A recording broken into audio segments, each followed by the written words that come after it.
I'm a little wet. They're a little wet. Shit. I hate water behind my ears, in my ears, on my ears. I got ears like chihuahuas. There we go, fixing up the hair. We're getting ready to rock and roll here from the Ville.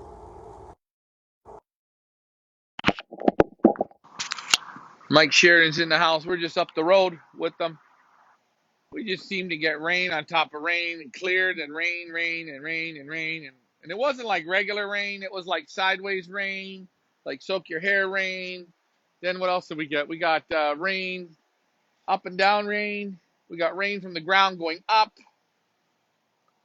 Ricky's just up the road. He's going to let them out. I want to get them out of the crates. I asked him. I was going to leave them in the crates for the evening, but the crates just took on too much water. Nah, is what it is. No sense whining, bitching, and complaining. Ricky's 7-4. Hold on here. The light's on. Let's shut the light off. Let's shut the light off. Can you guys hear me okay? Why is this light still on?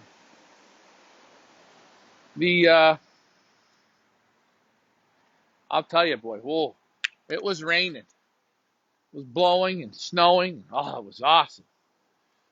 Hopefully you guys can hear me okay. 7:47. They're going up.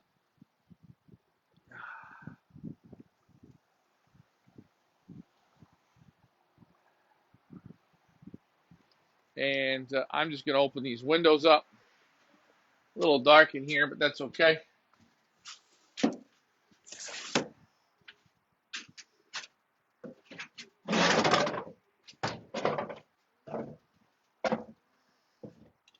They're going to get a light feeding today. I figure they're going to come pretty hard, pretty fast.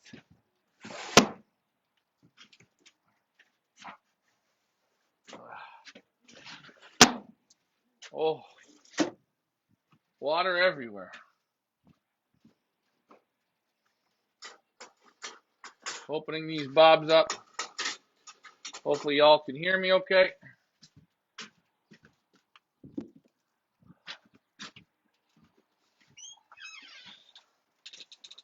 Sky's still closing in. It seems like we don't get about an hour and a half. It keeps coming too quick, so we'll shut her down at this level today. Graduation will go tomorrow. Great thing about this is you build back up the confidence, right? Back up the confidence. What do I mean by build back up the confidence? Well, it's quite simple. Short is confidence. Finish, sky don't look so good, right? Sky doesn't look that good. Sky looks way worse over there. In about an hour, we're going to have another shitacane. Ricky's got his coming too.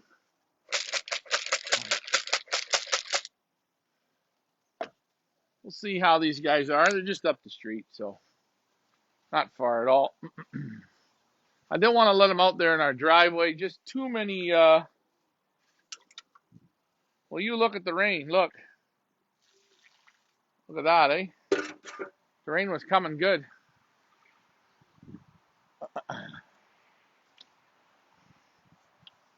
Let's see who's the first to clock. We do have the clock a running. I got the holdback birds. They had a big peanut dinner today.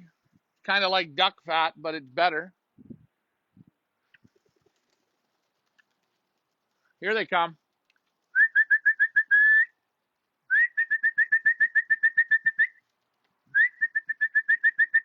Oh, looks like they broke up.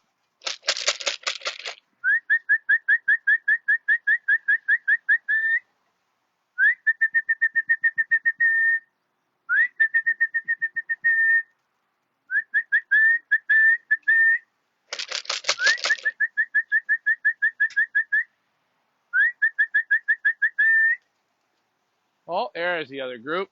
They came from two different sides.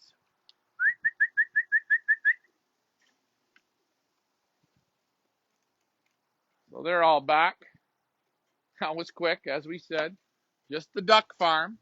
3 miles, no problem. Easy, easy, easy. Check the clocking. I'll see if it's clocking. Remember, we're going to hand scan them all again tomorrow anyways. Nope, the clock is not running. OP.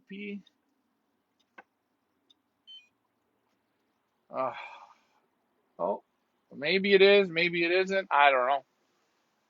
Hey, from Orangeville. Rickies are really flying here. Or, sorry, the Pioneers. I keep thinking Rickies. Rickies are probably up now.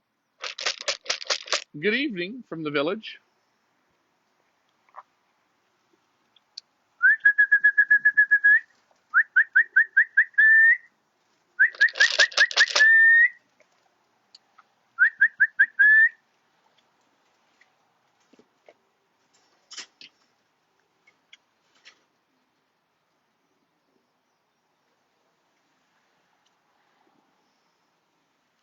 And again, you'll see in about 20 minutes, she'll just close right in. Oh,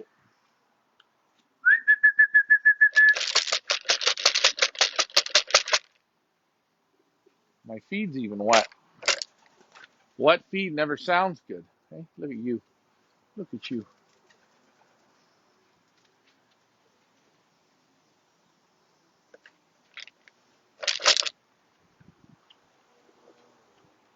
Lots of jam in them.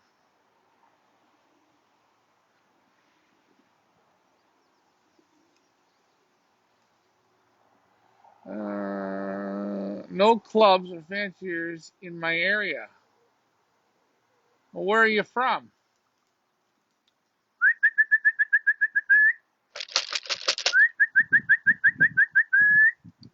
This wind a little hard to land into, guys? A little hard down with all the trees?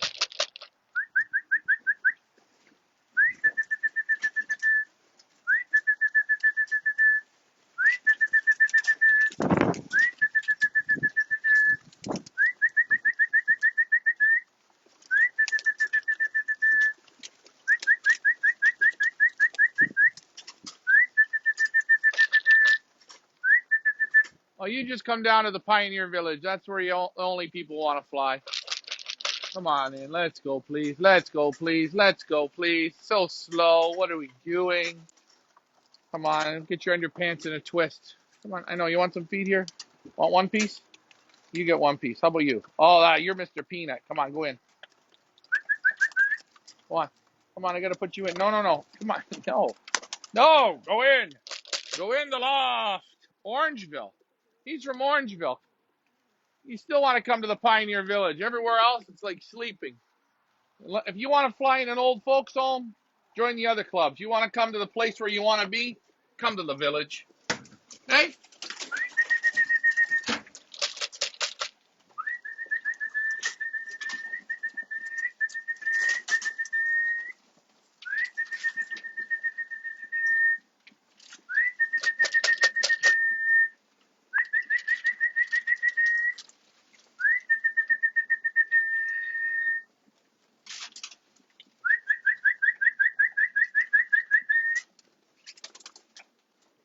Hold on a sec, guys. Tonight's going to be one hell of a light feeding. Oof. Now, Ricky's training in reverse style. He's going from longer to shorter. Let me get this up. Let's see how his do.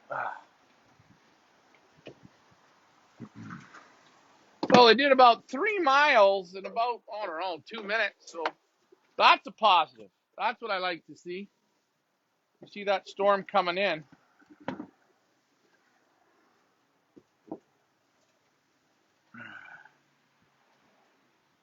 Yeah, Orangeville to us is about a 45-minute drive.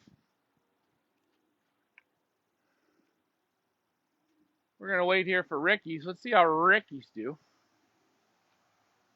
I love to check it out. Didn't even know people race pigeons in Canada. Well, that's because promotion of pigeon racing in Canada is at an all-time shitty low.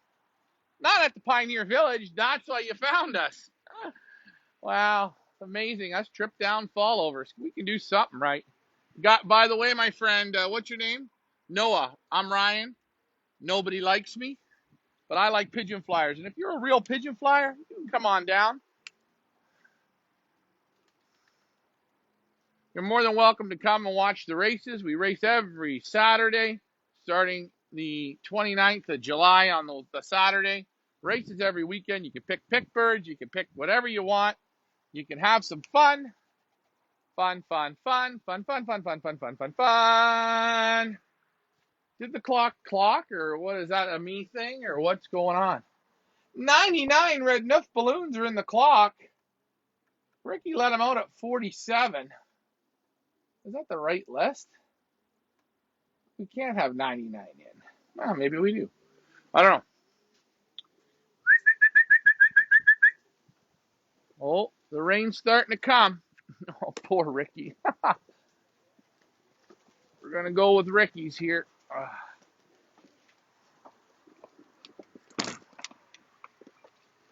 13,000 and changing the pot. Oh, has Ricky got any left? Good evening, Pioneer Village. Yes, it is the village. It's the village that doesn't sleep. We race 7 days a week, 365 days a year. If we're not raising pigeons, we're losing pigeons. Oh, Ricky's got some streakers. He took out about 120. And let's see how his do here. We've had some hawk attacks as the rain comes. Oh, there's Ricky's big group. Oh my God, the weather conditions, they're still out of this world. 3 miles. Ricky cranked out a good 3-miler there. Shit, he's starting to catch us. Get out of the road. Tomorrow again, we got to get out of this 25-kilometer crap the bed. It's got lots of jam in them. Lots of jam. Actually, real good. Real good confidence builder. Confidence. That's all it is. Hey, what are you doing cooing in there? No cooing. We're not supposed to be having this much fun. You're in training. Oh. I got some birds to put in. Birds that are loaded up with peanuts that haven't gone on the trainer. Does that mean they're going to go tomorrow? Nah, maybe they will. Hold on. Yeah, look out. I'm going to put a few of them in. Man, did they eat peanuts? Holy shit, did you guys load up. Good boys. Go on in. Go on in, Roush. Go on in. Go get some water.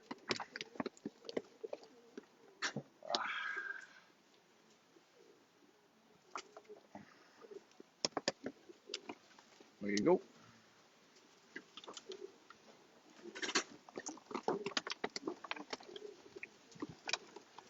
There you go. These are birds that have to stay back today. They weren't in the right mind frame. Holy Jesus, Jumbo. Jumbo, it's going to take you 2 weeks to empty those peanuts out. We're going to go back in the loft here in just a split second / blink of an eye. Hey, come on, get in, Jumbo. All right, let's put that there. We're going to hit them with a bit of candy mix. I'll put the light on. 1 second, guys. Give me a split second on that.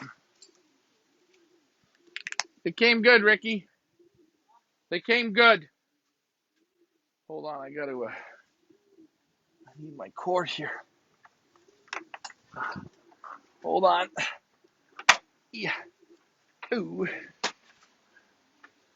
All right. There we go. Ricky's there going in. I'm going to give him, what do I got left?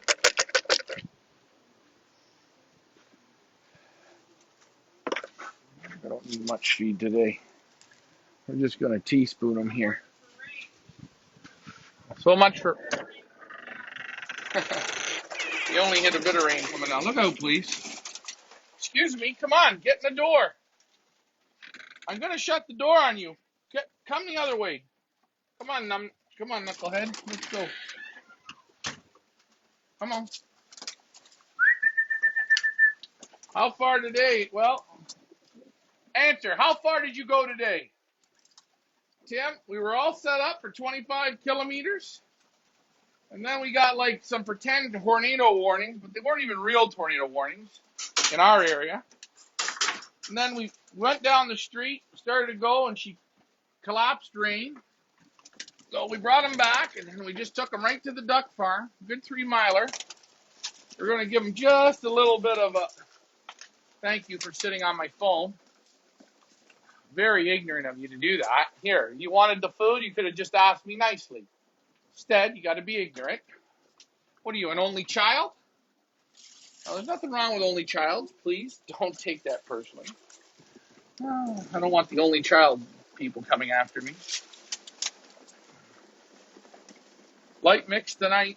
31 of you is on the line. Back tomorrow. Back up that road.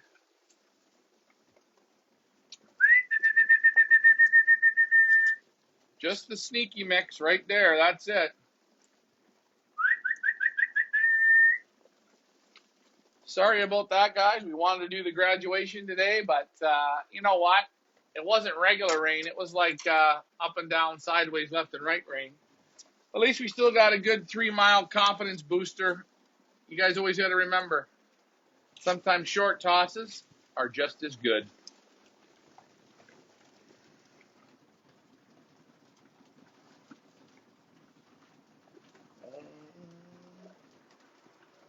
Is there a reason why you feed them on the bare ground and not feeders? Yeah, because feeders are not personable. I call this family meal. See, when I have dinner, I like to sit with my family and eat. Now, yeah, I know I eat off of plates, but the food's all in the middle. We take what we want, we put it on our plate. The floor's clean. I'm not worried about the floor. I can walk through them. I can touch them. They can come to me if I want them to crawl up to me for feed, which they do.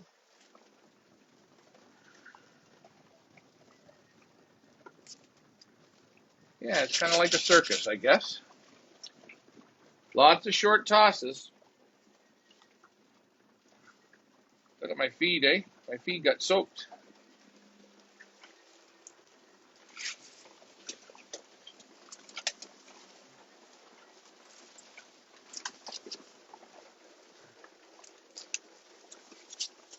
Oh, yeah, look at that, eh?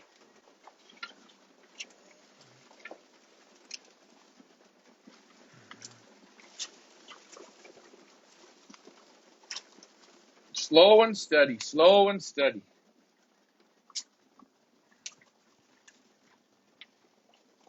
Oh, the feed smells good today. I can smell it. Oh, when it smells wet, it smells even better. Jeez. I might always wet this candy mix when I feed it.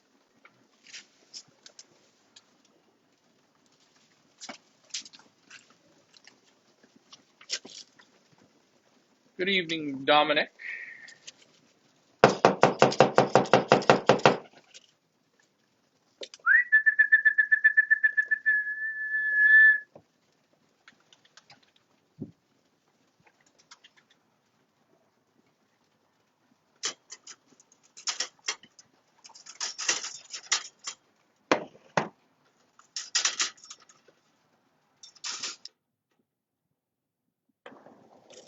Pot's over, what was the pot be over? Pot's over 13 and I think it's 13,500 now at the sprint. Sprint series. Sprint series starts once we hit 25 miles. That's it.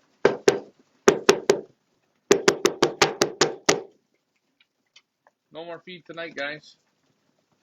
It's a light mix. Have some water. We do this again tomorrow, eh?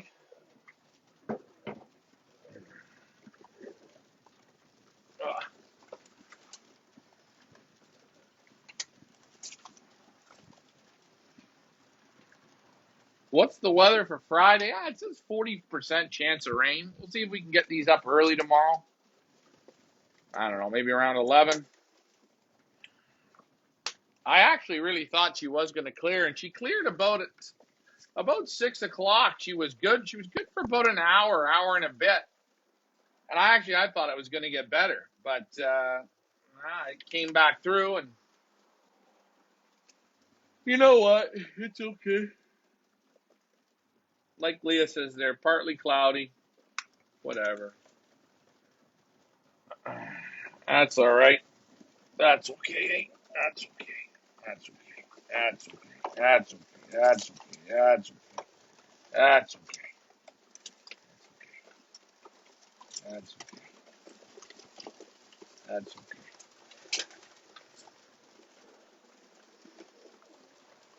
You can tell they're hungry, but I mean they're not hungry to the point where they're. If I call them, they rip my shoes off. But you see, super condition coming. Super condition. Oh, my chest is just pounding right now. How are you? Want my finger? Want to pick it?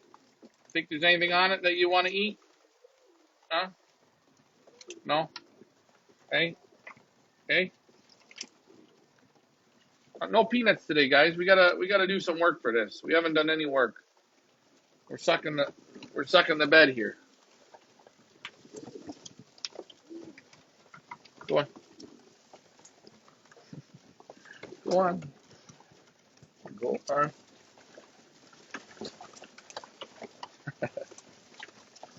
Come on, Sleeping Beauty.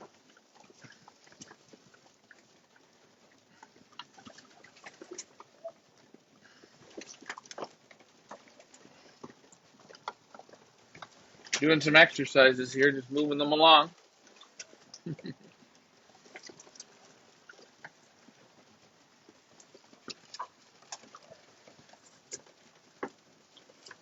Are you running any Euro lines in your breeders? This is a one lot, so I don't know if there's Euro in here. I don't know if there's any Iron Camp in here. I'm sure there would be.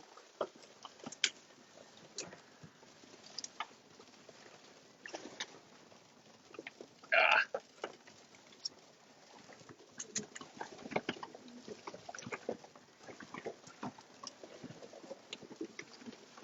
whoop.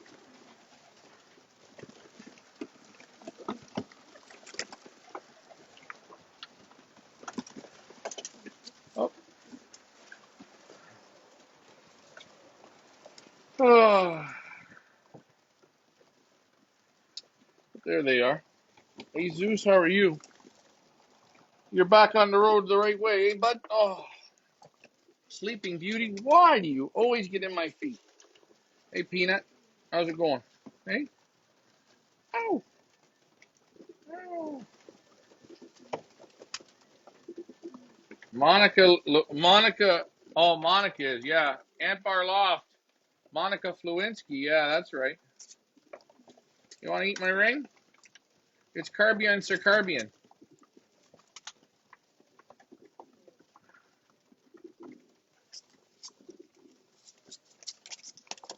Hey,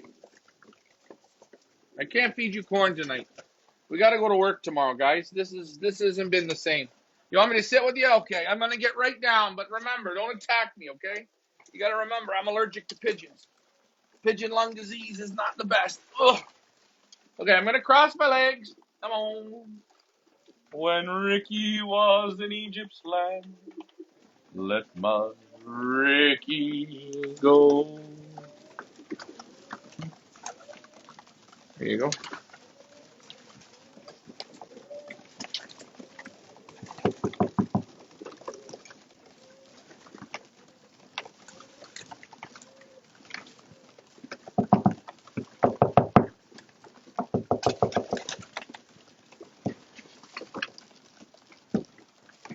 Okay.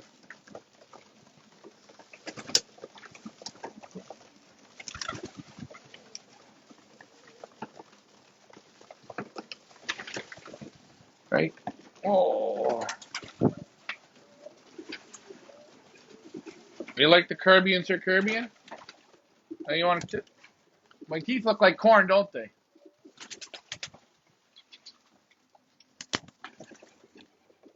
Hey, you okay? Go. Huh? Go. Go. Yeah, we welcome you down for a visit. Hey, it's like corn, I told you. The plaque off. Want to smell my breath? You don't like that, do you? Who would like that, eh? There you go.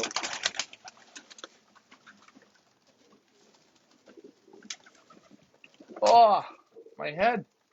Watch my hair. Ugh. Ugh. Shit. Hey, Terminator, what are you doing sitting on me? Tricky Rick?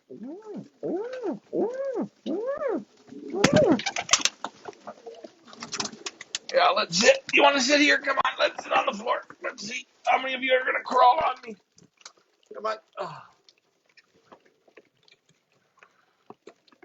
Hey. Oh. Hey.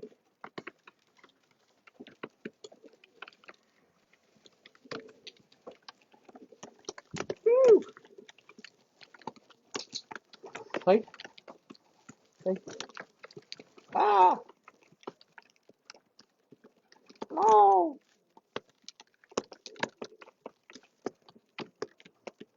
Ooh. Hey guys, we good? Attack of the birds. What do you get? Hey, that's my earbud. You just tried to take the earbud out. What are you doing?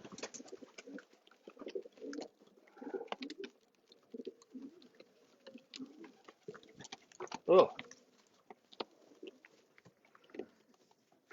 watch my face. Oh, oh, oh, oh, oh, oh.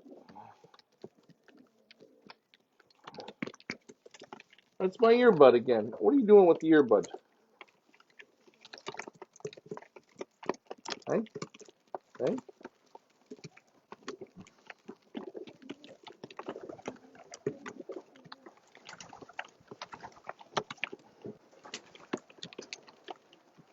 Aha.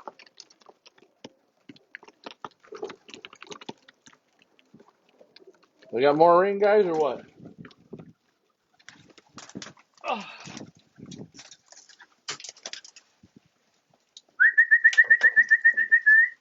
come on. There, you. What are you doing here? What do you want from me? Oh, that's my nose. No, it's my earbud. Come on. I can't get you no more food, guys. Why? Because we didn't do any work today. The legs feed the wolves. What work did we do?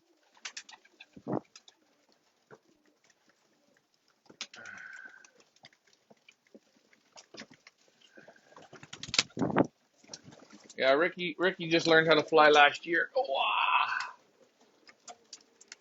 Oh, okay, so what do we guys want to do? You guys want to go in your section here or what? I know you want to eat more. Hey?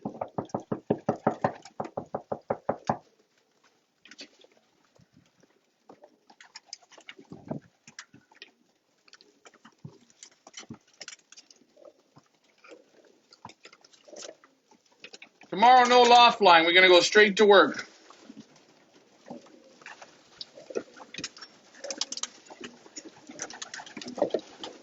Who's going to knock that over? Someone going to knock that over. Here, come on. Come. Come. Come on. Thank you. Thank you. Hey. Hey. Hey. Aren't you doing good? You doing something good? There you go. Come on. Who wants to come up on my arm? Come on. Come. Come on. Come on. Yes, it's okay. It's okay. I like you. No, the red scoop's empty, guys. Come on. Oh, yeah. Come on. What's that monkey? Yeah, they're all like little monkeys here, eh? Bears, get the puck out of the way.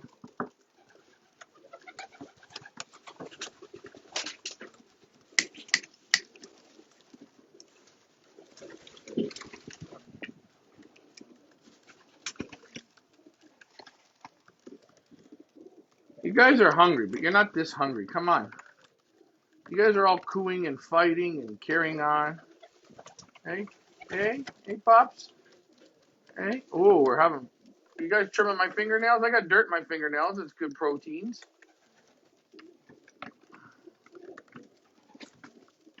Ooh, ooh, ooh.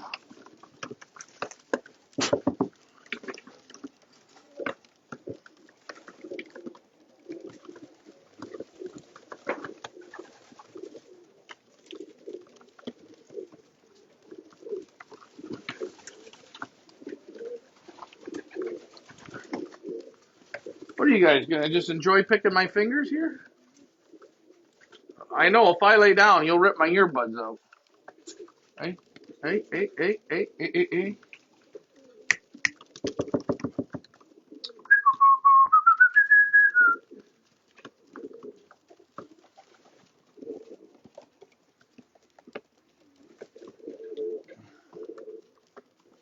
You're small, aren't you?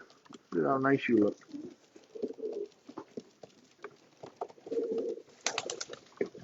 It's amazing, guys, if you just sit with your pigeons and you take that time, eh? Take that time, you'll see what you can do. But you gotta take the time. There's the one back there. That is the one in the corner that looks like the car ran over him to the right. You know who that is? That's a classic flight. Still not back to rolling yet. Hey, you guys what? Want to go in your room here or what? I'm not spending enough love on this side. Come on, who wants to come up here? Huh? Badonkadonk? Come on. Come on. And I thought you guys were hungry. There's flaxseed in here. Look at this. A ravaging squirrel.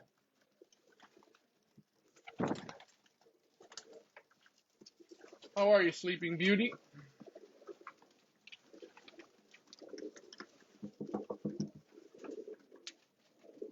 There you go.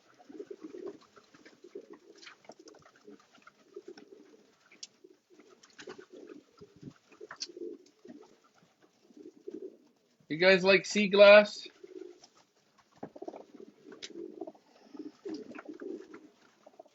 Oh boy, we're getting some fighting going on.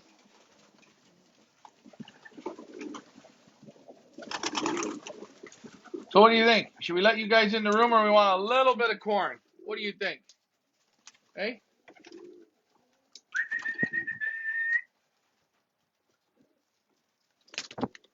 Hey, you guys want a bit of corn? We're going to get you a little bit. No, leave the earbud alone. You can't eat it. You won't eat the earbud.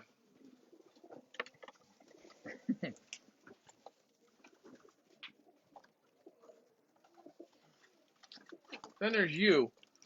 What do you want from me? Huh? What do you want? What do you want? Go. Come on. There you go. You want some corn? I'll give you a piece of corn. Come on. How about the peanuts? Yeah. They got to work tomorrow. They haven't done really. They did lots of lob flying work. Look out. Up. No. Hold on. You got to come out of here.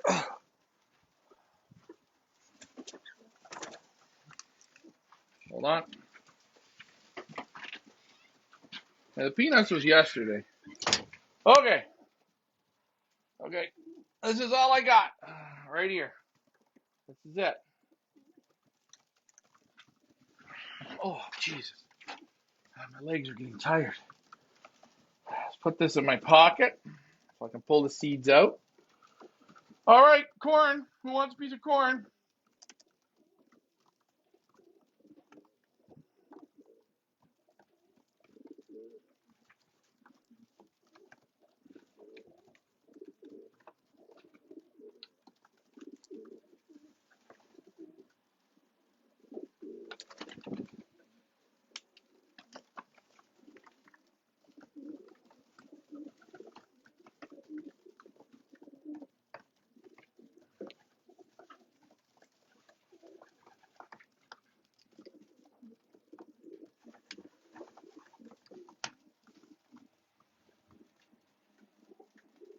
There you go.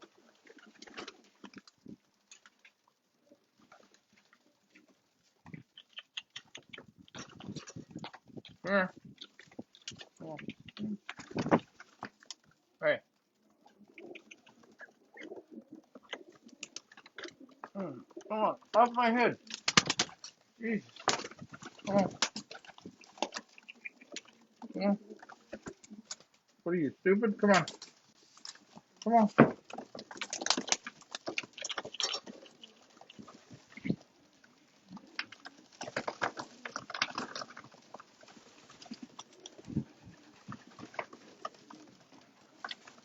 A little bit. Hey?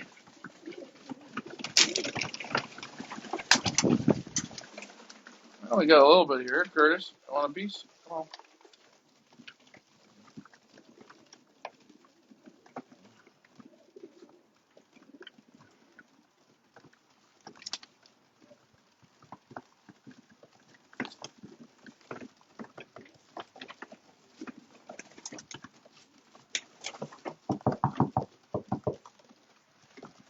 We got any more feet in my pockets? I got crumbs. That's all I got is some crumbs. Here. Who wants a piece of crumb? Crumb? Anybody want some crumbs? Oh, wait. You're always getting the crumbs. Not you. Somebody else want a piece of crumb? Crummage? Anyone? Crummage. New word. Crummage. Well, what do you guys think, eh? What do you think? What do you think?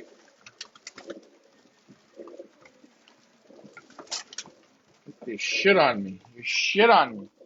You shit on my sweater. Why must everyone shit on me? Hey.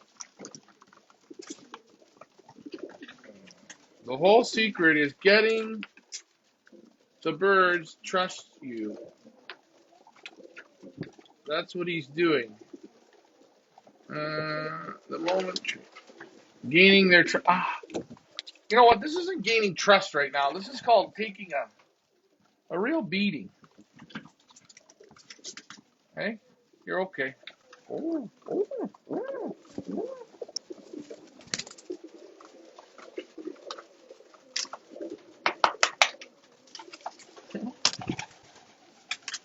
Come on. You guys want to go in your rooms to bed or what? You had your water. We got to go back to work tomorrow. We didn't get a day of work in. Why? Because Mother Nature was playing a bad trick on us. That's okay, though. It'll get better. What do you guys say? No laugh fly tomorrow and straight to work? Huh? I think maybe we do that, eh? Tomorrow morning, no laugh fly, straight to work. We're going to rinse the baskets off in the morning and back to work we go, eh? Hey? Oh, that's the one that came back last week. It flew so hard, I don't know if it can make it back, but it made it back in mind, but I don't know if it's going to make it back in body and jam. I don't know. We're going to see. Sleeping Beauty. But yeah, it's good to get the birds to know you. Right? Hey, get the fuck out of here. All right, want to try my teeth out again? They look like corn.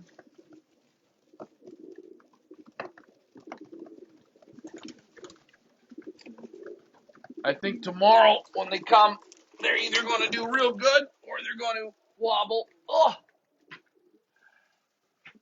Let's open up your sections, guys. Look at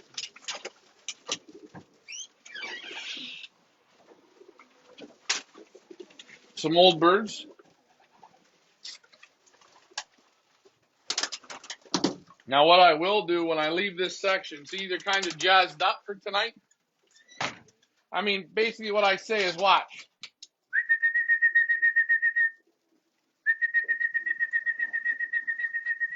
See how they come up to me? Once I put these birds in the room here and let them do their thing, I won't come in and tease them at all. I don't want to bother them. I just want to leave them be. Let them go into their bedroom and let them go to sleep.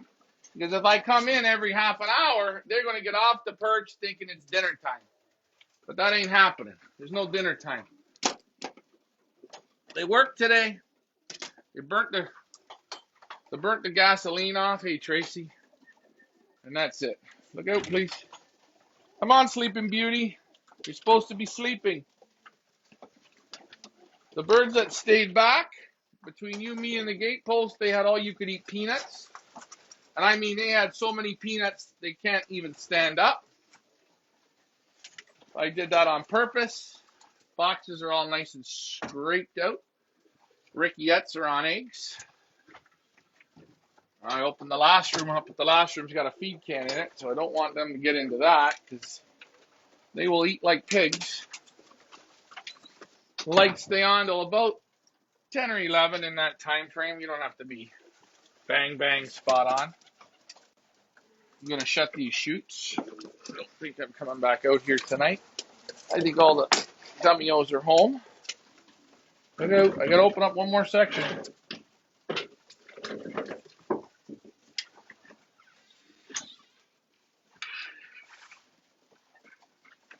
There we go.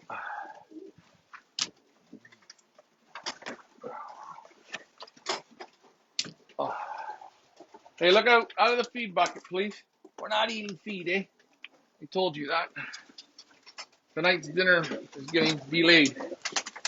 We want a good toss for tomorrow, so look out, look out, look out, look out, look out. Come on, look out.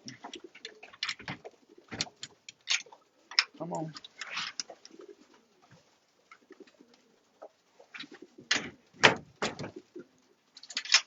Why can't I ever build good doors? All right, kids. About enough of these shenanigans, haven't we? Look at you, Curtis.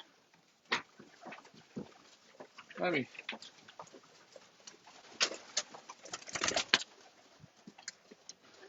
Hold on.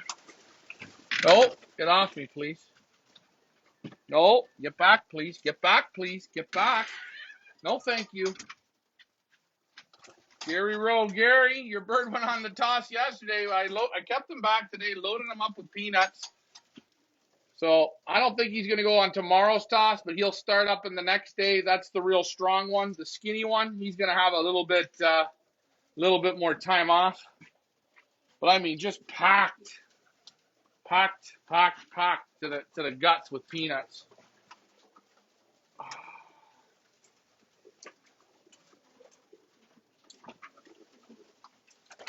I thought maybe I'd walk out maybe on this side. Who knows? Come on, guys, go in your room. It's time to go to bed. Follow Sleeping Beauty. She sleeps. Come on. That's a boys. Come on. Come on. So tomorrow, I don't know what time. I'm going to get up probably in the morning here and get them basketed right away.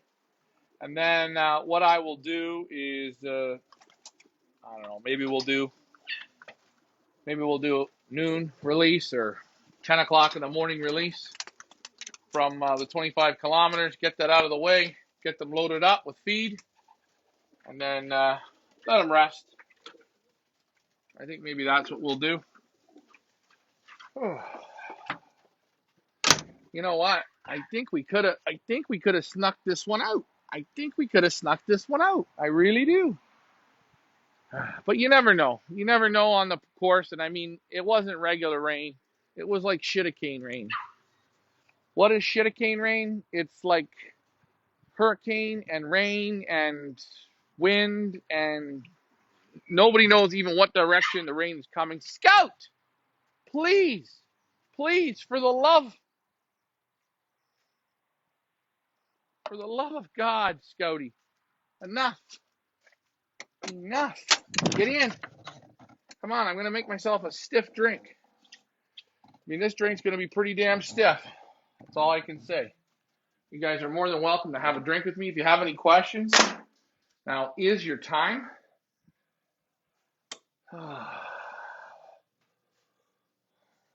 Pigeons. Look at that. They cut my nose. Unbelievable. Can't even get pigeons that are normal. All right, we're going stiff and hard and stiff. Gatorade.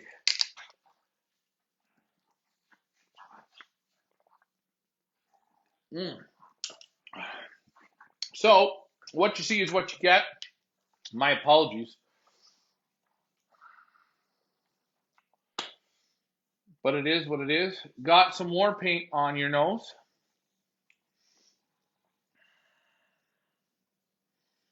I'm still the best looking pigeon guy in the world. I can't help it. A little bit ignorant, a little bit arrogant. Yep, that's me. Birds look good. Tomorrow they should fire like machines. They had a lot of loft flying today. They came in good.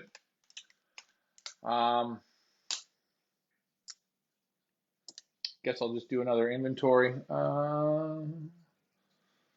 You need to bring this live stream to YouTube. I would love to see the channel blow up.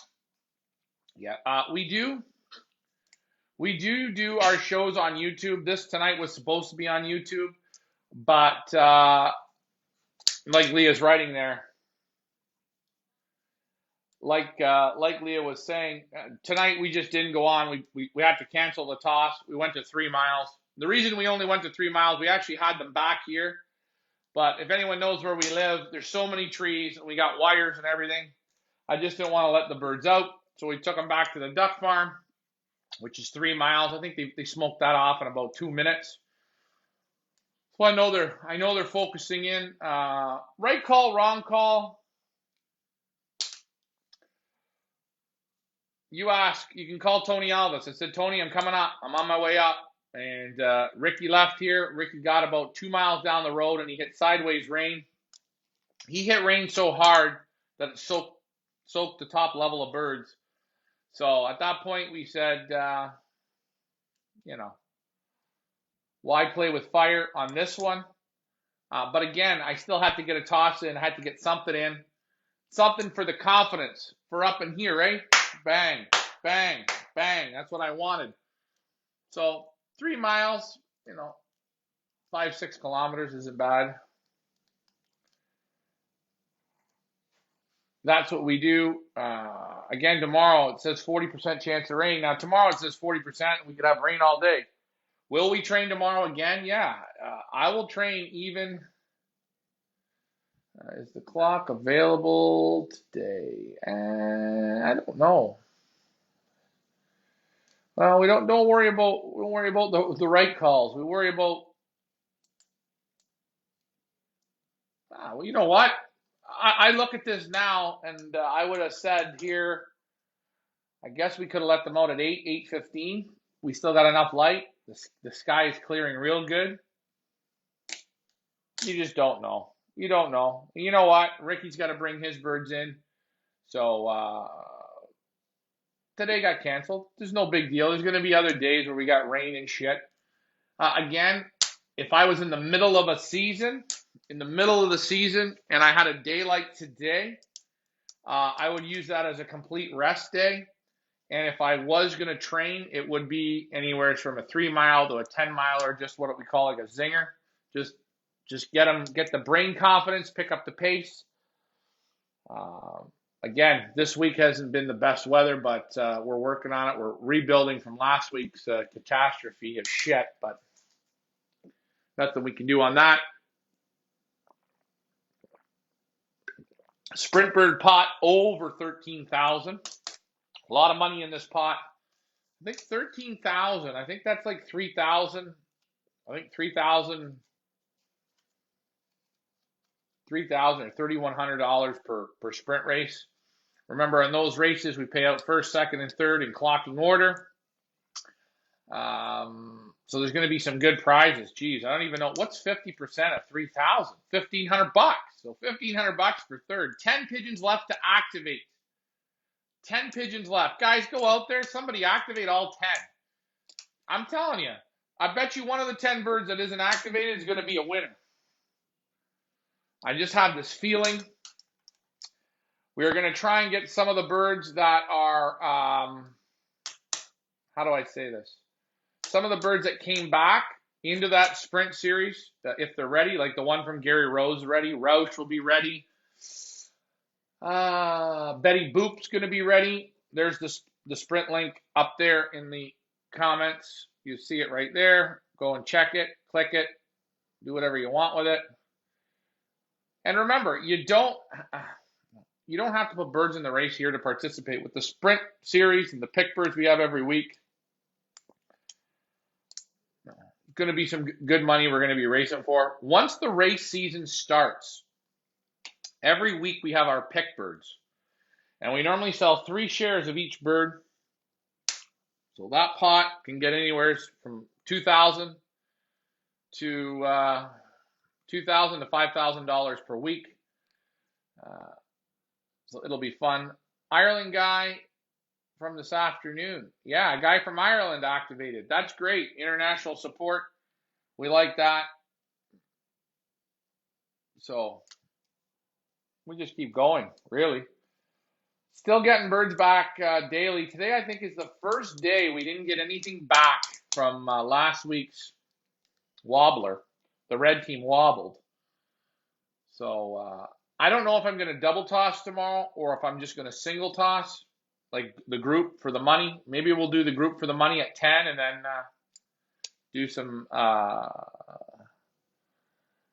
group tossing in the afternoon. I don't know. I gotta play a little bit of catch up here. We're starting to burn through days, but that's okay. The main thing is they're loft flying real good, eating good, digesting good. The droppings are good and tight. The attitude in the loft, the morale in the loft's real good. Birds are talking to me. They're communicating with me. They go into their rooms. They go to their beds. They're doing their thing.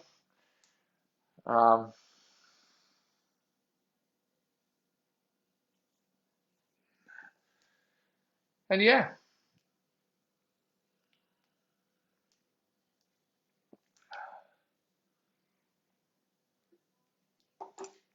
Our electronic clocks will be in. Hold on.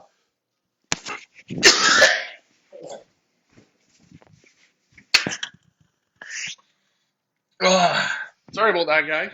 Woo! I just think I swallowed a June bug. Oh, sorry about that. Anyways, woo!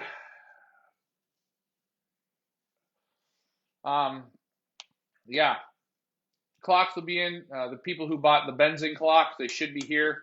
They said they'll be in sometime Tuesday to Friday of next week. So we'll have to get you guys your clocks, get everybody going, which is great. And we got a lot of training to do this week coming with the 25 miles, the 50s, and the 80s.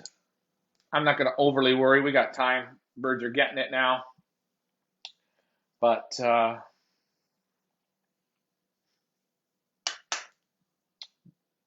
the game we play. I'm not sure why Ricky was calling me. Maybe I got to go. I don't know why he was be calling. I'm looking out on the board. There's no birds. Did he get locked up in the Twisted Sister? Yeah, Frank. I'll have some feed for you by the weekend, Frank. Don't worry about that. I'll figure out. I'll figure something out for you, my friend. What else was I gonna say? Swoop Loop is in the house. So yeah, rain delay. Bird still smoked off 3 miles.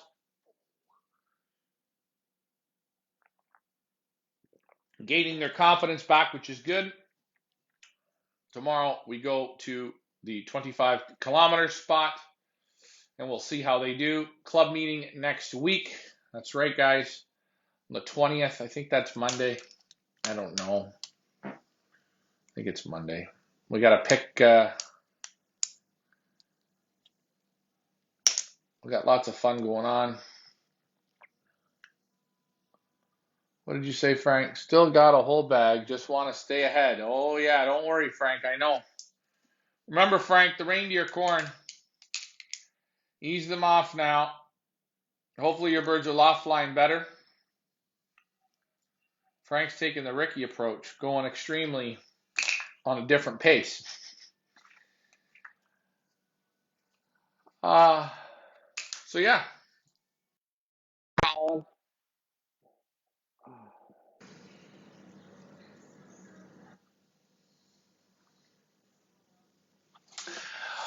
Anyways, guys, I'm going to, I guess I'm going to let you guys go. Tune in tomorrow. I'm going to have the basketing. I guess I'll have to do the basketing again. It's always fun to basket. We'll get that done, and no real drink. Why do people say that? No real drink. You know, it's a fun thing. When I drank in front of people, and I'm not knocking nobody, but when I drank, right, when I mix a drink in front of people, I get the people say to me, "Oh, you're an alcoholic, you're a bum, or you're this, or you're that." Then I go with a Gatorade drink, and people go, "Oh, it's not a real drink." Yes, guys, I like to have my beverage, and you know what? Maybe tomorrow I will splurge. I'll do a whole bottle with you guys. Yeah? You got your phone off, right? No, I got my phone on here. I'm just on camera. What's up? Oh, it's gonna empty those baskets. Yeah, I'll come out and empty them. See, you can't have a dry minute. Don't listen to that shit. Oh, I know. Why would we listen to it? You know what? This is what we'll do. For Mr. Robert, Daughtry, look at. That's what Ricky left me. Ricky, what kind of guy is Ricky? Come on, Ricky. Here you go. For Robert Daughtry, because you guys like when I have a regular drink. Tequila.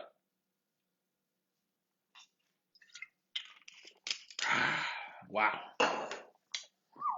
Good job. Woo! I haven't had one of those in a while.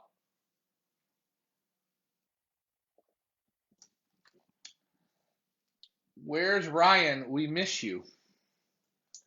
Some say Ryan died about 2.5 weeks ago. This is just the imposter. We're going to see how you like that, Ryan. Kathy, you know what I mean. This is the imposter. This is the pretend Ryan. See, we got the old Ryan that y'all love. Now we got the new Ryan. This is the new and improved Ryan. Regardless, it doesn't matter. We train the birds the same way. Actually, I think this Ryan's a little bit better looking. What else was I going to mention? In our club, we have our 1-bird league, 2-bird, and 5-bird knockout. If you are a part of the Pioneer Racing Pigeon Club and you're flying, you've got to bring your memberships for that. Where is Karen? Where's Karen? Karen's with old Ryan. Karen's with old Ryan. Karen will come on again, I'm sure, but not yet. No, I've had a bit of a rough 2 weeks or so. And it, nothing to do with birds, just the daily grind of shit on the brain. But hopefully you guys like our show. Again, guys, be sportsmen. Don't bitch, don't cry, don't moan. Train your birds, respect your birds. You know what? It's okay to basket them up. It's okay to take them down the road. You get caught in some rain, hey, it's okay. If it's terrible condition, bring them back. Let them sit. You can ask Frank Eichhorn. Last year he was here. He showed up for one of the graduation races. And thanks, Frank. I appreciate that a lot, my friend. I like the old Ryan way better. Yeah, that's a good Ryan. He'll be back again one day here. But like I said, the last year we had one of the graduation races, and Frank and Kathy, they came and they got here about 1 o'clock, and it was a day just like today. Rain was going sideways, and Frank said, "Oh no, you're not going to take him. You're crazy. You're nuts." And you can ask Frank. We sat here and waited it out. We had about 14 dozen drinks. Old Ryan, right? And all of a sudden, I said to Frank, "Time to go to work." We took him, drove up, and had another storm. We waited, and next thing, the birds got out, and they did their thing. We didn't drop a bird that day. I like to play in different weather. That's why, I love it when people message and say, "Oh, it's going to be bad. It's going to be this." Yeah, I have to. We had a good day. Yeah, it was a real good day. Emily was there. It was fun. Frank was there. It was good. I think even Mo showed up. It was a good day. But I like to get them set up and get everything ready. It's easy for me to do the job and then cancel than to not do the job and say, shit, I should have done it. Should have loaded them. Even tonight, I know people said it was the right call. This will eat at me tonight because I know probably about 8 o'clock I could have squeezed out. I could have squeezed out that toss. I believe in my heart of hearts I could have done that. Not me. Those birds would have done it. I see how they came from 3 miles. They just really, I think, they're starting to figure this out. They've had enough screw ups, mess ups, or f ups, but that's that. Really, you got to get the mess ups and the screw ups. If you don't have those, they don't. It takes them some screw ups to figure it out. You never go from start to finish with a perfect training season. I don't think you do. Although I've never done it. I know some people will say that they have. And maybe tomorrow we will. Maybe tomorrow we will double toss. I know guys like Dave Rogers. I looked at the radar and there was a very small window. With all those storms, I didn't think the atmosphere was right. Yeah, the atmosphere, it was kind of crazy because you could feel the wind, and the wind had a roll to it, some type of you could never really sense where the wind was coming from, and you could feel the different temperatures in the wind, either from the rain or from the north or from whatever. I get what all you're saying. Um, I get all that, and I mean, what a lot of you people don't know, and Leah knows it, and Richard knows it, and there's a few pigeon guys who know it. Uh, I'm a little different. I uh, I go at things a bit of a different way. I sometimes I'm probably a little bit overly aggressive to my own fault, but most of the time it comes out. But again, today the team here we talked. We had the birds quarter of the way up, made our decision, brought them back, and you know it was okay. Hey, we're okay. We're going back there tomorrow. It's not a big deal. Uh, I still liked it. Hey, you know what? I still got my selfishness. I still got 3 miles out of them. I still got them to look at the mixed bag of shit and get confidence. And seeing the mixed bag of shit from all the angles, from up there, the wind's still blowing, and they can see rain off into the distance, and Toronto was black with rain, and to the east was bad, and for them to see that, get up, orientate, come through, and come in. That builds them confidence inside. Okay, I can handle this. I can handle this. So it's what you call a win. It's a win without winning. Same like Richard's birds. His birds had to come through actually some rain. Still a win. But would have been nice earlier today though. With that strong headwind, would have been awesome. We just didn't have them loaded again. When Ricky's got to load 150 birds or whatever up and down the enchanted ladder there, that shit takes long. But overall, another day, success. We will do, I don't know, are we going to do a basketing list again tomorrow? Do I have to redo that? I'm not sure. I'll have to talk to Leah on that one. But we've had a slow week this week with this shitty weather. We can't seem to get past this spot. I actually think yesterday we should have had the graduation toss. We squeaked it out an extra day, and hey, now we're there again tomorrow. But it is what it is. Takes time. Takes time. Training takes time. You can't rush it. Once they get down the 25 miles or that 50-mile spot, they get that down, it's over. It's done. Just set them and go. We are going to have to start getting them set up for the races. I'm going to start to up some stuff there in the water, a little more vitamin. I'm going to start getting some more oils and stuff on the feed, more of it. We'll use the Boost X5, the glucose, the vitamins. Still a lot of hemp seed, corn, small seed. But I'm going to go this year with quite a bit of reindeer corn. I'm going to try something just a little different. That's a me thing. Hey, good morning, Alfred. How are you, my friend? We got rained out here today. But yeah, I think that's a wrap, really. I want to thank you guys for tuning in to us. I thank you guys for believing in us and believing in these birds. It's the birds that do it. We're just the lip service for them. Frank. It's called Good Morning, Frank. Googly Morgan? What's Googly Morgan? Come on, Frank. Come on, Googly Morgan. I'm just pulling your leg. 10 birds left to activate for the sprint series.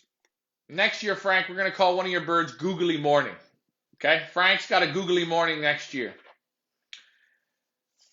10 birds left for activation on the pick bird. Guys, let's get the last 10 activated. We get the last 10 activated, we'll be over 14,000. That means 2,000 for first. Googly Morning, see? Hello, hey, Rodrigo, there's my man from Arizona. He's still got one bullet in the gun. Rodrigo doesn't moan, piss, whine, bitch. He's in Arizona. It's so damn hot there. They got rattlesnakes. They got snapping turtles. They even have, I've seen this, they even have zebras in Arizona. Running free. Sounds good. Frank's going to be Googly Morning. Googly Morning. Watch out if you guys go to Arizona and you're driving through the streets at night, you can hit a zebra. It's hot there. Maybe Jay-Z will activate the rest of the 10. Oh, shit. Hey, listen. If Jay-Z activates all the rest of the 10, old Ryan will come back to town for a one-night special. Old Frosty the Snowman.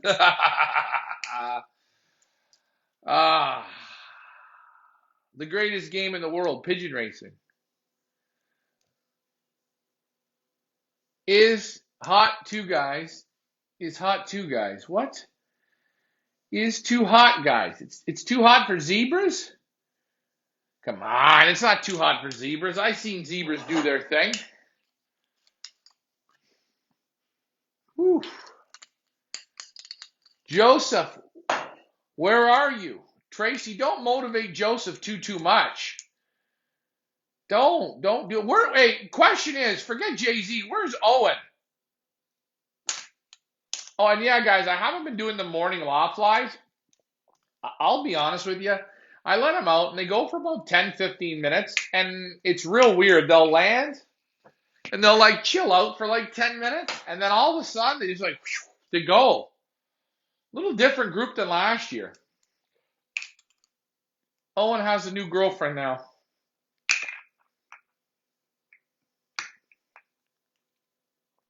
Yeah, I have a new girlfriend now as well.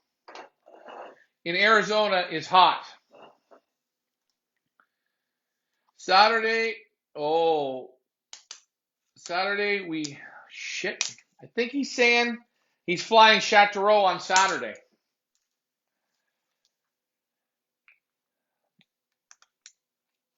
So, yeah, we're happy for Owen. Nice haircut. Yeah, well, it is nice. I mean, I think my hair looks good. Any way you want to cut it. What's Gluck? Frank, you clucking like a chicken? Gluck, gluck, gluck, gluck, gluck, gluck, gluck, gluck. Yes. Alfred, you've won it before. Are you going to win it again?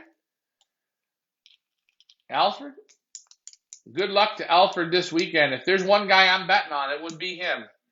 Him and his dad, they know their way around a pigeon loft, backwards, sideways, and around about.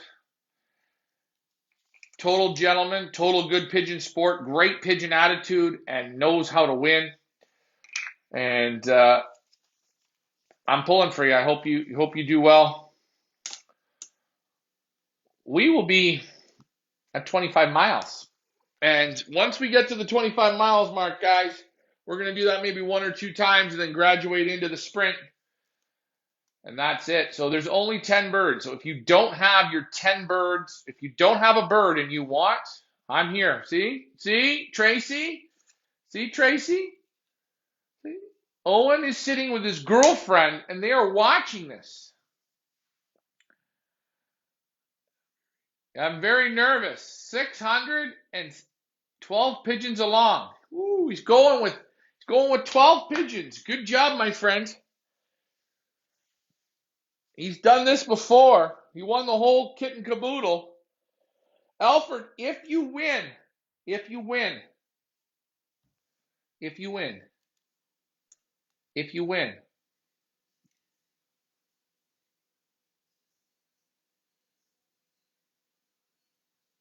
can I sell that pigeon at Feathers Elite Pigeon Auctions this season? If you win. Frank, you never know. Oh, shit. Mackie in Zengers. Looks like he wrote Pokemon, but it's Kokiman.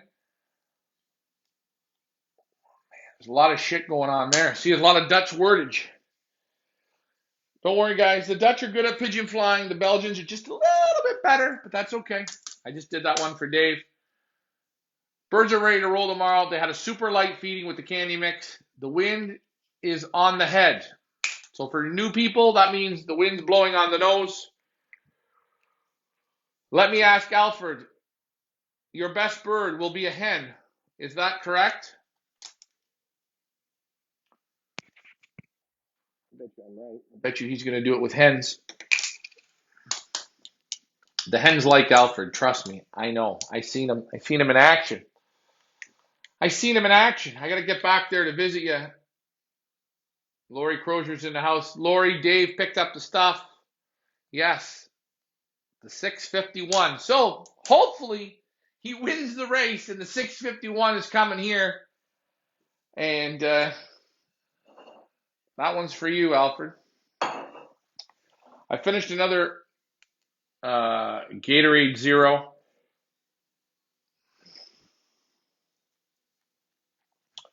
What else do I really have to say? You guys have any other questions? Why? Everybody's so quiet here. Any questions? Any questions? Any questions? Look at the crowd. Very silent tonight. All of a sudden, you guys have gotten quiet. Why? What are you afraid of? Get your birds trained. If you're new flyers, get your birds trained, get your birds trained, get your birds trained. Short tosses is fine. Whatever. Get them out. Get them going. Don't be afraid to basket them up. Don't be afraid to let them sit in the basket. Will you be...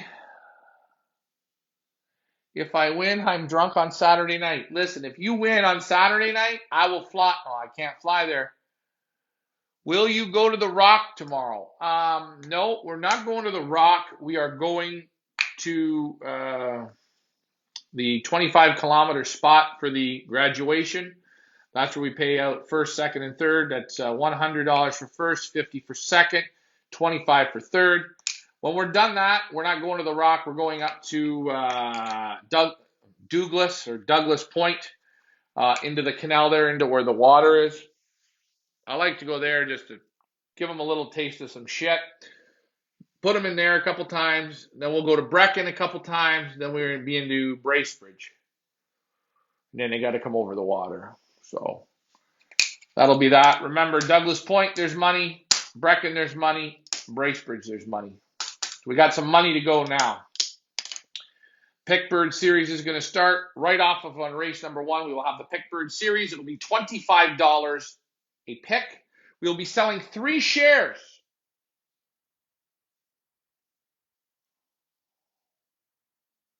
3 shares of each pigeon. So what does that mean? Well, it's quite simple. You buy one share, the bird wins the whole race, and you're the only one that bought one share, you're going to win the entire pot. If you buy a share, and I buy a share, and Alfred buys a share, 3 shares, and the bird wins, pot gets split into 3. Shares are going to be $25 each. We're going to have a little added feature to this year's pick bird, which I'm not going to talk about today, but it's going to make it keep it going good.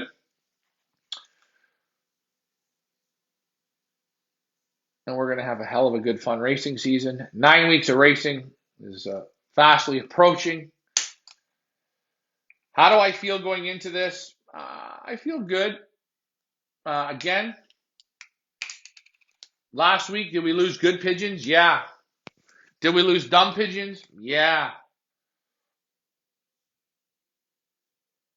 No, I'm not going to the Rock tomorrow. No, no, no.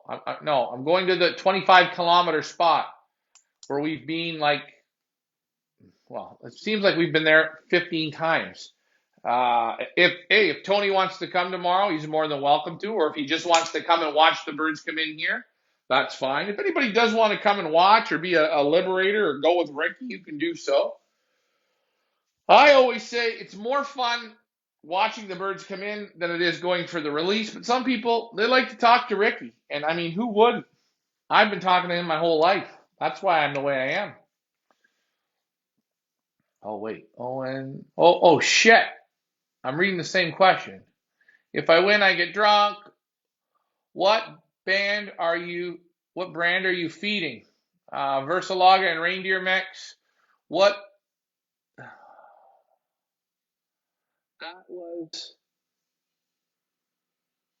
Travel saying. I don't know. Tracy saying. Oh, holidays next week. Look out 3 weeks. Lucky Frank. We'll have to get together. I'll help you train. When you work full time, when you work a full time job, weather is tough. Yes, it is. I know I work full time. Weather is tough. Uh, Google. Oh boy. Tracy's Dutching it up. What for Doma? Rita, is that the one by the pond? Yeah. Sorry, Rita. I didn't move the thing. Where are you? Where are you taking me? What?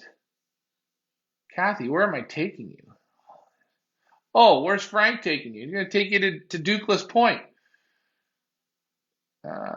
Yeah, sorry. Oh man, I'm going to work. To have a nice evening. See you later. Oops.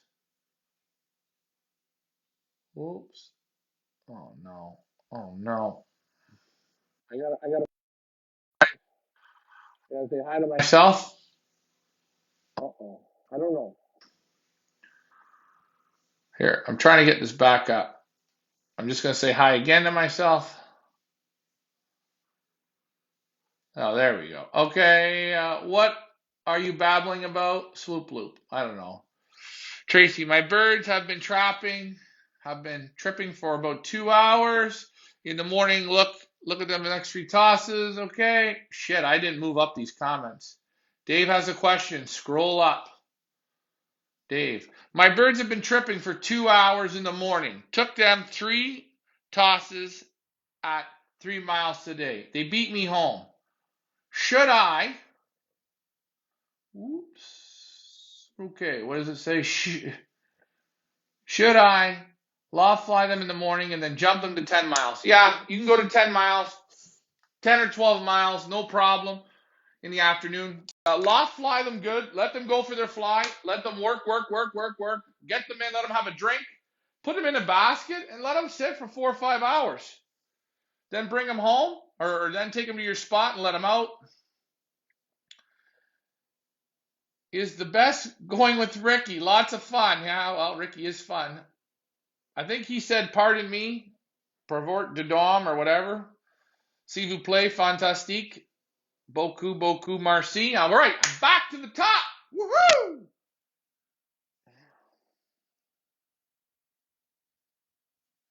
See, that little shot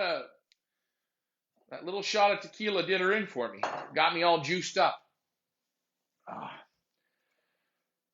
So yeah, we're going to the place where the pond is tomorrow. If you want to come and watch the festivities, you can. If you want to go with Ricky, you can. I am going to get up in the morning. I asked Leah, do I have to do a basketing list again tomorrow morning, Leah? Because if I do, then I will do it live and I will just be on by myself. Maybe I'll get up at 6 and just do it and get all the kids ready.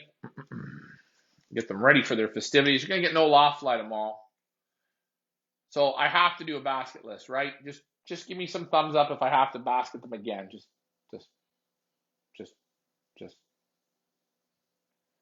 something. Do something. Help me out with something.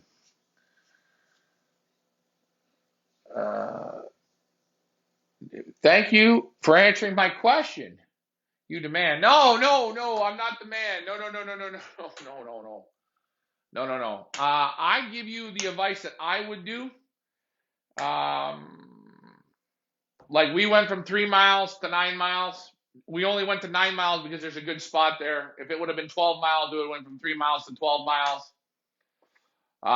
We go from there, from the 12 or from the 9 mile mark, we went up to 16 miles. But in all honesty, guys, between you guys, the spot where we're training from. Oh yeah, they got some challenges for you, Jay-Z. There's some challenges. Tracy, let Jay-Z know the challenges. The spot we're at now, we normally train from Carly Road, and that is 16 miles to our place. So we went from 9 miles to 16 miles. But it's no good there now because the homeowners are assholes and they want to shoot us with guns. And there's too much. The spot where we let him go, it doesn't work. So Ricky, you gotta love him. He said he went up the road another 4 miles. So he's actually at 20 miles. So right now they're actually at 20 miles. If you look at, and really Ricky didn't tell me. Ricky said he just went up the street. Today he's telling me, yeah, I go to the sod farm. We did the math. It's 20 miles. So if you look at yesterday's training flight, when we were at the Carly Road, which is really now the sod farm's 20 miles. They did it in 23 minutes, 25 minutes, 26 minutes. They're pretty much spot right on. Your hair looks good tonight. I do look good. Thanks, guys. So they're really picked up the pace, and I can see the pace that they picked up even tonight when they came home from that 3 miles. There is no pissing around. Those two groups, the two groups. Well, there's 90 birds or 100 birds went up. That group broke up. So there's even a group of those birds quicker, hotter to go. So kilometers, 20 miles is how many kilometers, Ricky? 20 miles? Yeah. It's about 30 kilometers. About 30 kilometers. So those birds, times 6. Ricky's doing the calculations here. Yeah. Yeah. 19 miles, 30 kilometers. About 30 kilometers, maybe 31 kilometers. No, 30. 30 kilometers. Or it could be 55. Hi. Yeah, I'm on the show. Here, do you want to come and say hi? Are you sure? Yeah, okay. Oh, Rita says 32. She did the calculating. What's that? 32 kilometers. So yeah, the birds have been going. Actually, the birds the last 3 tosses from there, they've actually been at 32 kilometers instead of 25 kilometers. And David, like I said, because you're an American, we went 3 miles, we went 9 miles, we went 20 miles. Next, we're going to go to 25 miles. And it's literally a waste, but we're going to go to 25 miles because that's just what we do. And then we'll jump to 40 miles. Or about no. Brecken's 50 miles. Yeah. No. Yeah, Brecken's 50. Just past Brecken where we go. It's 50 miles. We go to 50 miles and then we go to 80 miles. And then it's done. Normally at the start, I'll do more of the shorter tosses. And then once you get them past 25 miles, 30 miles, and then you're sort of being able to play with them. And again, the longer they are on the wing, the better, especially even in these short tosses. you take them on a short toss, 15-mile toss or 20-mile toss, and they take 2.5 hours to come home, they're really, really learning. They're educating, right? And they're getting wing time. They come and they look burnt out and they're tired. That's good. Sometimes if they're perfect, like right now at 3 miles, your birds are perfect, perfect, perfect. That's just perfect. They haven't learned yet, but they're going to get there. We all have the good tosses. What is Tracy saying? Hey, that's my pickup line. Get your own. Yeah, get your own, Jay-Z. Get your own. You gotta look at it this way. Ricky's got a question here. Ricky says you got to look at it this way because they can't hear you. You toss them 20 miles. You toss from 20 miles, yeah? It takes them an hour and a half. Takes them an hour and a half. Right. Okay. Once they start to dial in, Yeah. Dial it in. we take them 80 miles. And they take the same hour and a half. Same an hour and a half. Yeah. So that's just to show you how they focus in. And what we say is the short tosses. Oh, we can hear them. They could hear you. The short tosses, they normally never really dial in good. I mean, the 3 miles, okay, they dial in good. But when you're in between 20 miles and 40 miles, there's a spot there where they do a little bit of what we call playing around. They seem to do it always. I always like to say they're in a real teenage stage. Yeah, teenage stage. That's right. Yeah. So, Hey, guys, remember, when you were a teenager, you would go out on a Friday night after your school or whatever. You go out on a Friday. You tell your parents, I'll be home at 11 o'clock, 12 o'clock, 1 o'clock. You'll be home. You meet up with your friends. Next thing you know, 11 o'clock rolls around. You call home. Hey, I'm going to go sleep at Jimmy's house. Okay, you go and sleep over at Jimmy's house. Next thing you know, you're still not back. Saturday rolls around. Hey, I'm going to Wonderland or I'm going to here. Next thing is, you're back home at Sunday night just before you got to go to bed to go to school because you're in your teenage. But then all of a sudden, as you get older, you go out on a Friday night, you go out, you have a couple drinks, you go out to the bar, and you come home. You're done. You know, I can't be out all night. No, you don't even do that. But I'm just saying, if you go out, you come home. You go out and you do your thing and you come home. yeah. Teenagers, they don't do that. They go out for the whole bloody weekend. Don't blame me. So they're hollering at me. I'm not hollering at you. Go out Friday, come home Sunday night. Yeah, That's right. Go out Friday, come home Sunday night. And that's a teenage thing. Now, how many adults go out on a Friday night, first of all? None of you. When you're done work, you come home, and basically that's it. Just relax. Watch a hockey game and you're over. Right. So, this is the other thing that people think. They think because the young pigeons are, they're pairing up and they're doing their thing. They haven't realized they're still immature pigeons. They haven't fully developed. They haven't done play the whole game. You've got it from the outside here. Ask a question. I put old birds in with young birds, and they're home in 25 minutes. Young birds take an hour. 35, 45, 50, right. An hour. An hour. Okay. Why?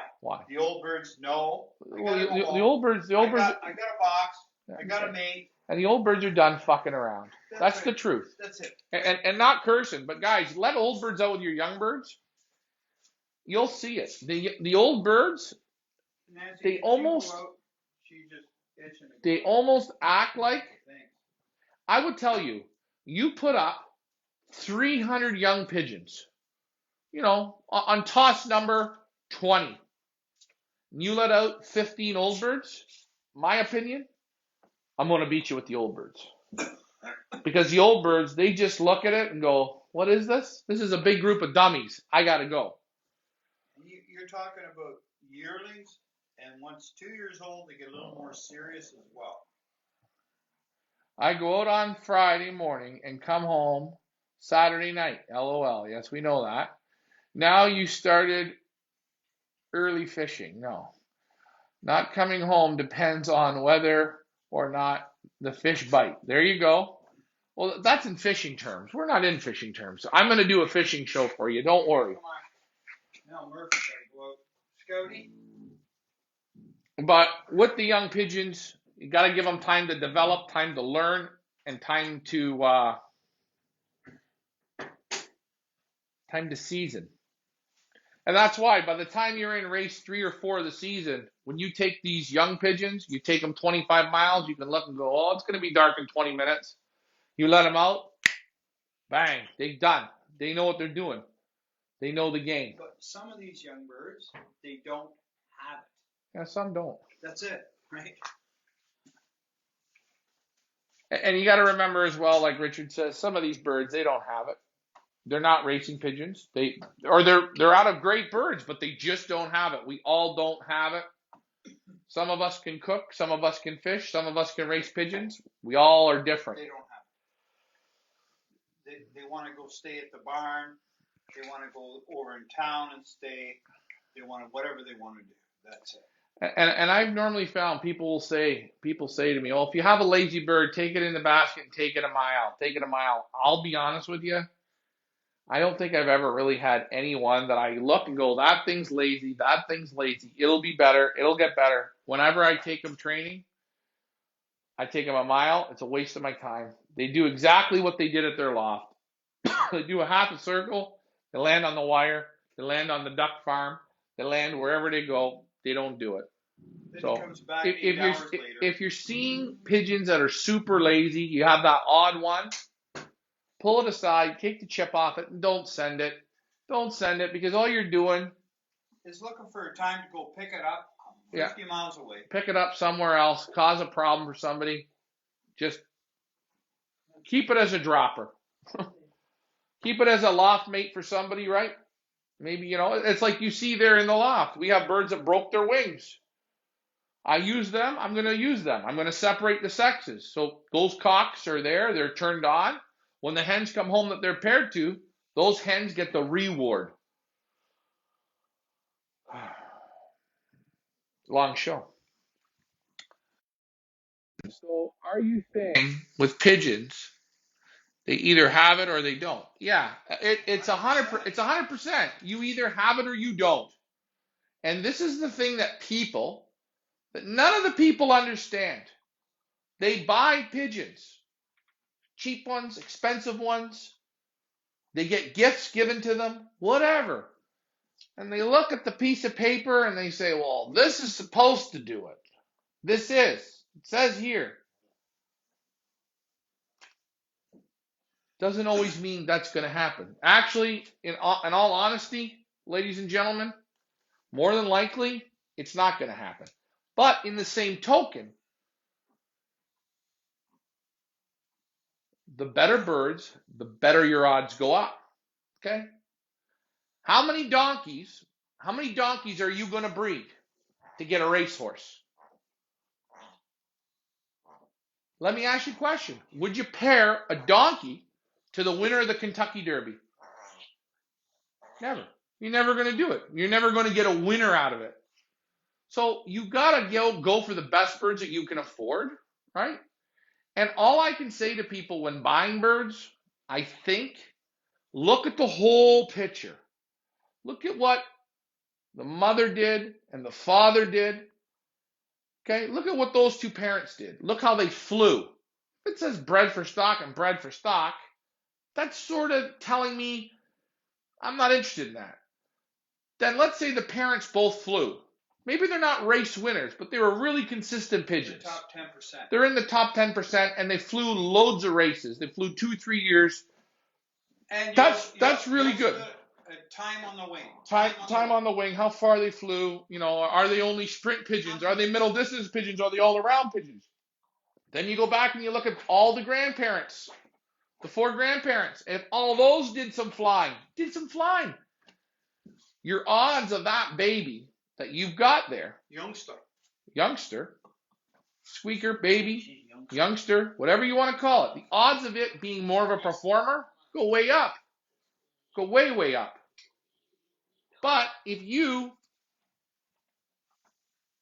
take bred for stock, a hen, and bred for stock, a cock, and you pair them together, everything in the pedigree is bred for stock. That means no performance. What did the parents do? What did the grandparents do? It's going to give you more of an indication on what? On what that child can do. The fruit to the tree, if you can pick it right from the tree, great. Real good. Or, right on the ground, the fruit that falls right off, it's ripe, boom, you eat it, it's super. That's what you're looking for. Go to an apple orchard and taste the apples. Go to the grocery store, the apples don't taste the same. So what I like to say is Mr. Basket Yes. is the one. Right. And what we mean for new people with Mr. Basket, that's the only pigeon guy that's never going to lie to you. He tells you straight how it is. You put the birds in the basket, you take them training, and Mr. Basket will tell you. He's not going to steer you wrong, but you got to use him and you got to listen. Frank, good birds up in the pedigrees, not 3 or 4 generations later. Yes. 100%. That's right. And that's all I can say to people. And I'll tell you, we went to Holland or to Belgium, and we seen the natural breeding station. Okay? Now they have pigeons. They got, I don't know, 2,000 pigeons there. They got Scions, Stickabouts, Ardens, whatever, Jansons, you name it. So you go and look through their show cages and you pick up pigeons, and the pedigree is like bred for stock, bred for stock, bred for stock, bred for stock, bred for stock, bred for stock, bred for stock. Everything's bred for stock. Put the pigeon into your hand, feels like a pile of shit. It's not the right pigeon. But you go and you talk to the guy there and you ask him and you say, hey, what do you got off your race? What do you got this way, this way, this way? And you go look, and then he brings out the birds that he's currently racing. Then you start to see different pigeons. They got Scions there. Yeah, they got Scions there. They haven't been flown in 40 years. Yeah, Scions that haven't been flown in 40 years. Now, I had guys call me and say, Ryan, could you get me some of the crested or the whatever, the Ardens with the crests? The guy doesn't have any Ardens with his crests on the race team. He just keeps that breed for people that come and have a fad where they want to get an Arden with a crest and fly it. A true Arden has that crest. And a true Arden has the crest. They have it. But what I'm saying is, I could have brought them in for cheap, for pennies. Really. Put them on an auction site and go to sell them. I don't think you're going to get any result from them. And I'm not going to bring that and sell it. And I wouldn't. And I said to a guy, a nice young guy, he asked me, Ryan, what do you think? Do you think I should buy a couple pair? And I said, listen, I just think you're taking, if you want a real crested pigeon on your head, go get a frill or a helmet or something and breed it in with your race bird, or keep an owl in your loft so you look at one with a crest on its head. Well, I'll tell Don't you, waste your time. If you went and bought those Ardens there and haven't been flown really properly in years, and made it in, by the time you get back to that, it's going to be incredible. It's going to take you 10 years to keep the crest and keep them working. Yeah. The first thing you got to do is make the crest in with your best birds. Then you screw up your best birds, and then you got to find the best crested ones and keep breeding out of those. So basically, what you're doing is you're going backwards to try to go forwards. Yeah. You're right. We learned that the hard way. What did we learn? And talking and taking in other people's lost birds is not the way to help you. No. Listen, okay? I'm sick and tired of hearing people, I'm on a fixed income, I'm on this, I'm on that. I don't need to hear that. You're starting off or not, don't go and take people's calls, people that are getting rid of birds. Don't go and go and rescue pigeons and put something up like you're going to race out of these birds. You're not. If someone says, I have 20 calls, I'll give it free. You look at the man and say, I don't want those. I want your best 2 pigeons. He won't give them. No, they never give you. People. That's it. People never want to give the best pigeons, and I understand that. And you have to remember one thing. When you ask somebody for their best pigeons and they give you a price, that's because they spent a lot of money finding their best pigeons, training, feeding, buying pigeons, making mistakes, learning. That's the truth of it, you know. but you get what you pay for. I think sometimes people, they think they're going to take the misfit toys and I don't know, make miracles out of them. Probably out of every 1,000 of those birds, you're going to get the odd good one, but really, you're going to have to go through a lot of shit, and you're really spinning your wheels. So I don't recommend that. In Swoop Loop, you're a green, which is good.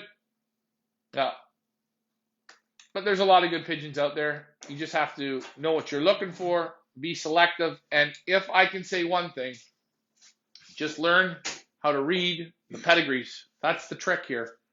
Watch, take your time and read. Look for the ripe fruit off the tree. And always remember, handle pigeons. I go to people's places. I go to some guy, maybe I think I'm a better flyer than him.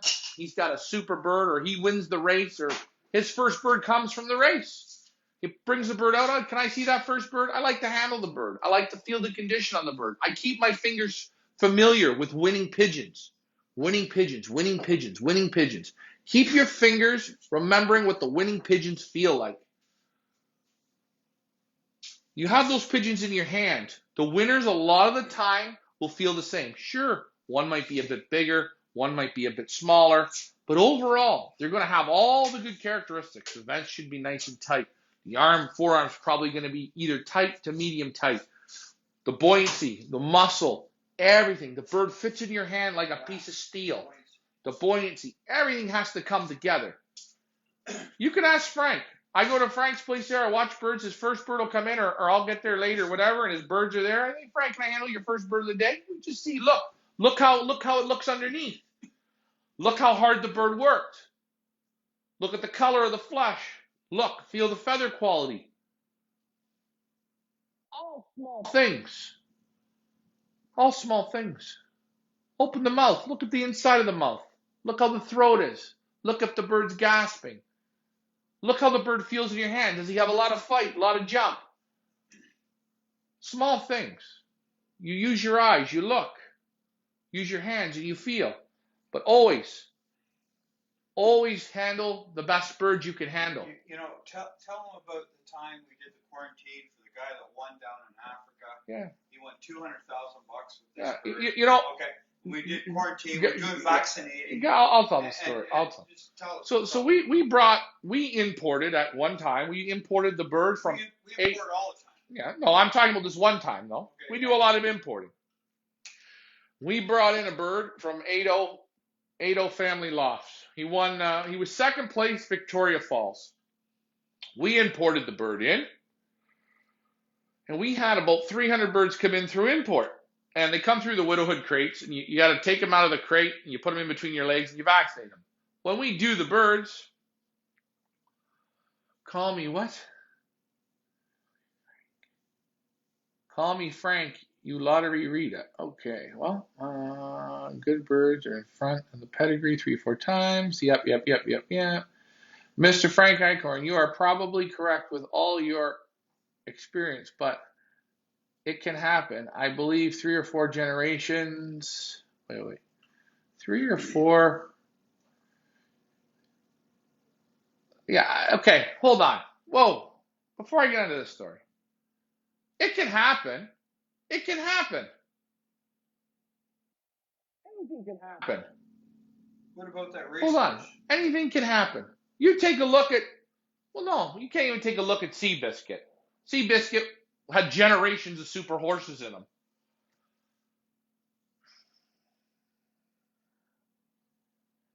If you want to get better at this and take longer, go farther back in the tree. Right? Look at 3-4 generations back. Pigeon racing, you can inbreed, you can line breed. Guys are inbreeding all the time. Keep the fruit fresh. Looking way back in those things, that's just icing on a cake. It's actual shit. Once you get past 2 or 3 generations, there's nothing there. But if you have everything lined up with winners everywhere and nothing bred for stock or good flying pigeons all the way through, your odds go way up. Anyways, getting back to this story. Oh, hurry home. Look who's in here. Joe Oakley. How's it going, Joe? Long time no see, Joe.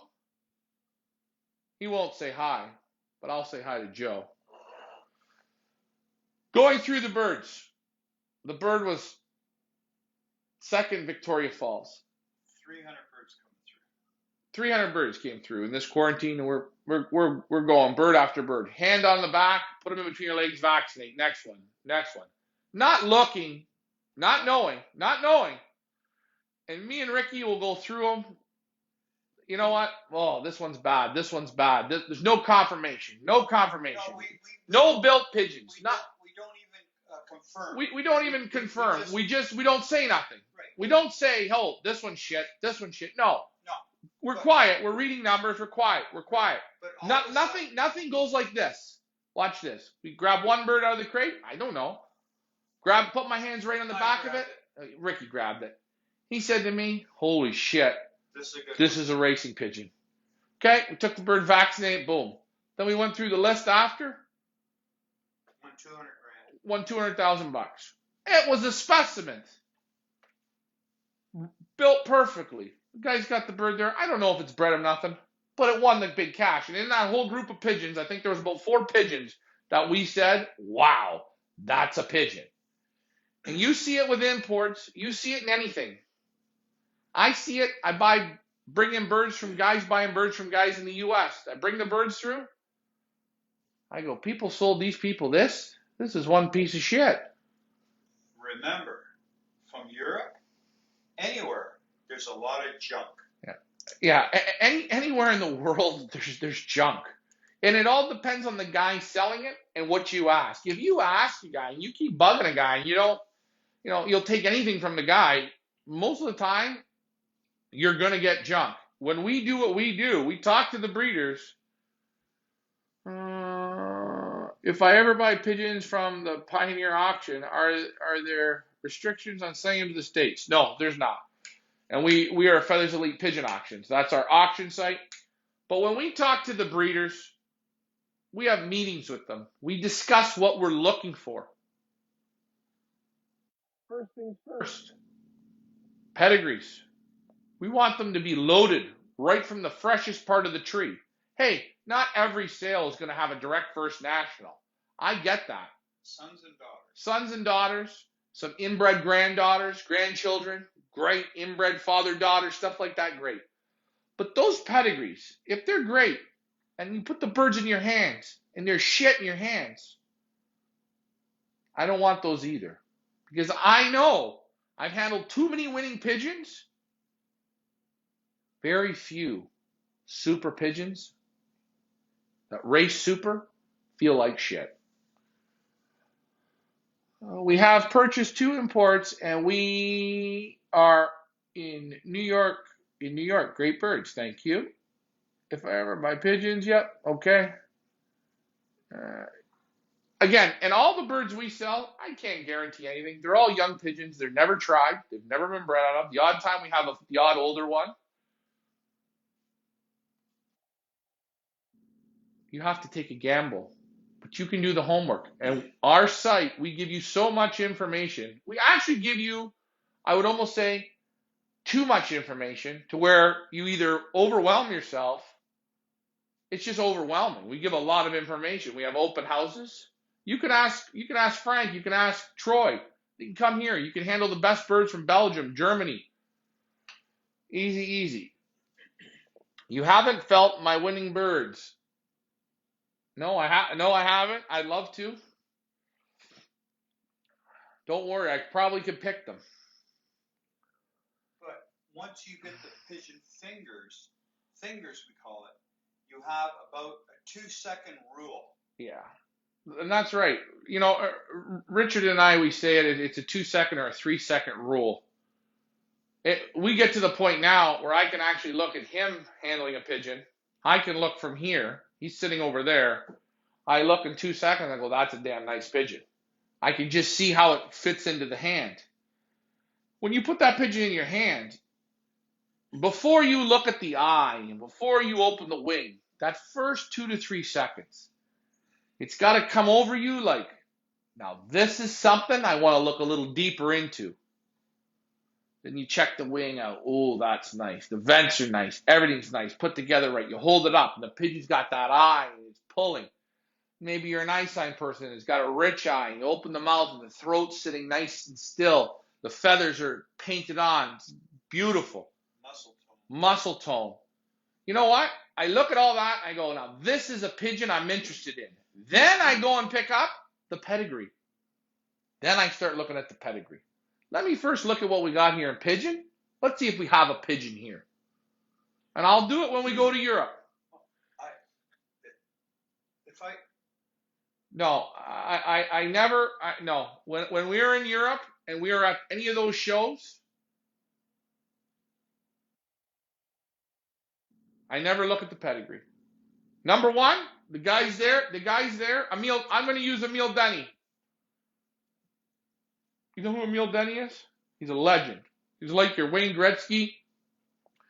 He's like your Babe Ruth of pigeon flying. Walked into the booth. I never handled Emile Denny pigeons, really real ones. Walked into the booth, all black checkers, the Dark Army. They looked like $1 million. Put them in the hands, they were $1 million. Then you look at the pedigrees. Oh yeah, $1 million. Good pigeons. I like what I'm handling. I went to some booths, look at the guy's pigeons. They look nice, okay. Put one in my hand. 2-second rule. 2-second rule. 1, 2, 3, gone. Nope. What else you got? Second bird he hands me. Nope. Gone. Hey, thanks. Nice seeing you. Good. Oh, yeah. Hey, shoot the shit for 2 minutes and move on. Prime example. Prime example. We went to Iyer Camp. Not knocking Iyer Camp. Handles like a beauty. Frank, you got a nice one. Went to Iyer Camps. We were not Iyer Camp's place. We went to the pigeon show in was it Fugari or in Poznan at the Olympiad. They had the beautiful booth. The beautiful booth. Lock keys. Big screen TV in the booth. They had it all. They had guys there in suits. We walked in. We were in Poland. I can remember this.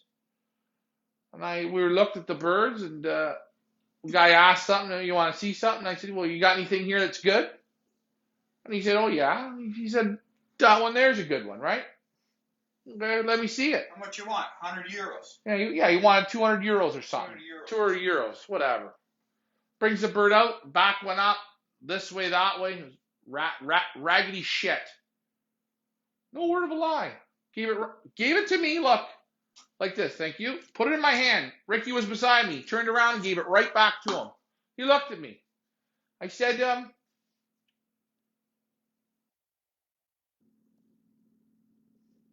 Jeff, can you give me a racing pigeon? He stepped back. Oh, you didn't like that? I said, no. That pigeon there you handed me, it's a broken car. It's not put together right. It's not what I'm looking for. Oh yeah. Hold on. We don't have our nice our real high end out here. This is kind of a different type of a show. Jewelry store. It's like a jewelry show. Hold on. Walked back into the showroom. He walked back in behind the curtain. He came out. I think it was, I don't know. It's on the camera. You can still go back and see the show. 2,500 euros. Yeah, it was 3,000 euros the pigeon was. Brought it out. He didn't tell me the price. Put it in my hand. Inbred to Chicago. The bird was the nicest bird in the whole show. Done. But what you got to explain is these guys, they sell 50-euro birds, 100-euro birds, 500-euro birds, 1,000-euro birds, 3,000-euro birds, 10,000-euro birds, and they try and feel they have a market. They feel you out. That's right. They have a market for the poor man. They got a market for every man, and you have to know when you go there. Just because you go to Iyer Camp, and we're going to use that name. Then there's Iyer Camp. But you got to go, and you have to be able to go through it and pick it and take a look. It's like buying the Ferrari with a 4-cylinder, a 6-cylinder, an 8-cylinder, and a 12-cylinder, right? Right. And that's the thing. When we go to these shows, and we're handling pigeons, you know, I know people say to me, "You're going there, it's a joyride, right?" No, it's a lot of pressure. You go and you handle these birds. You have to be on the money. Because when you're dealing with the guy, he knows right off the hop if you know what the hell you're looking at. Because these guys there, they ain't no dummies. No. They know pigeon flying. They fly pigeons backwards better than they fly them forwards. We went to Carboni. Carboni's got 50 euros, 100 euros, 500 euros. Oh, wait a minute. How about that bird up there? I'm sorry, it's sold. Okay, we talked to someone else after we went for dinner. That bird sold for 110,000 euros. Euros, that's right. And that was a true story. We went to Carboni's. His lineup was packed. He had a Chinese interpreter. We went, with the time we got to him at the end of the weekend, pretty close to the end of the weekend, his booth was picked bare. There was 10 birds left in his booth. We went through, and I wasn't overly blown away. But I said to him, hey, sir, up on the top there, the checker cock, I believe it was. And Carboni could only speak Italian, but his Chinese worker there conversed. No, you can't handle that bird. No. Sold. I said, that's the bird I want to handle, right there, one up in the top corner. Brought out the bird, put it in my hands. This pigeon was the best in that show. It was just chiseled perfect. Later on that evening, we were out having some drinks. We met a guy, Will Brower from EPW. We started talking pigeons. And he said to us, did you go to Carboni's? We told him. And we went to Carboni's, yeah. He said, what'd you think of the birds? I said, all the birds that he had left, they were all a pile of shit except for the blue checker cock up on the top. What a pigeon that was. He said it was sold. And the Carboni guy said the bird was sold. Will de Brouwer laughed. Said, yeah, I paid 110,000 euros. I didn't know the bird was that amount of money, but boy, I couldn't believe it. And the bird was 110, not on how it felt. It was everything that it had done. But it also felt. It felt like 40 mil. It felt like 40 million bucks. It was super, and But that was the moment. Carboni is one of the best flyers in Italy. He's got awards through the nose. I was there. We were there. Poke. Yeah, that's the one I want to handle. Give me that one. Give me the good ones. Push your way. Handle those good ones. If you go to any guy's loft, if he's a better flyer than you, go handle the good pigeons. And try and remember what the good ones feel like. It's almost amazing. Like we go to Poland, I can still remember the guy said, okay, that's 50 euros, 100 euros, 150 euros, 200 euros, 300 euros. Yeah. And then 10,000. Those ones up there. The top row. Gone. 10,000 euros a piece. A piece. A bird. And I'll tell you, it was crazy. We are all putting a lot of stock in our Carboni. Yeah, hey, listen. Our stock in our Carboni. That's a good one. But that's what we do when we go. We're constantly handling. And when we're handling, we say to the breeder, this is what we need. You don't have it. I don't want to bring it here because I don't want people getting the birds and they're totally bad. Okay, there can be the odd flaw. That happens. But I don't want them dumping junk. That's it. I had a customer came today. We had guys from Poland send us birds, guys from Belgium send us birds. And what did they try and do? Dump the calls. We never even did the auction. We just told them, I can't do the auction. These birds aren't going to be for sale. And that's why I say, here at Feathers Elite Pigeon Auctions, when we have our open houses, I don't care if you live 300 miles away. It's so easy. It's so easy to drive up, fly up, come. Because you're going to get to handle super quality birds that have never been tried. Now, some breeders in Europe, they will send yearlings. That's just their deal. That's what they do.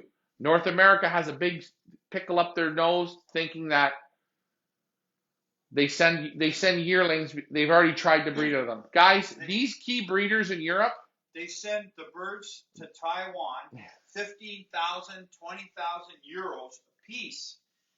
The guys in Taiwan don't want them. till they're 1 year old. Yeah, the people in China and Taiwan and that in Asia out there, they want to see birds that are a full year to almost 2 years old. They're not interested. They want to see full developed pigeons. I get it.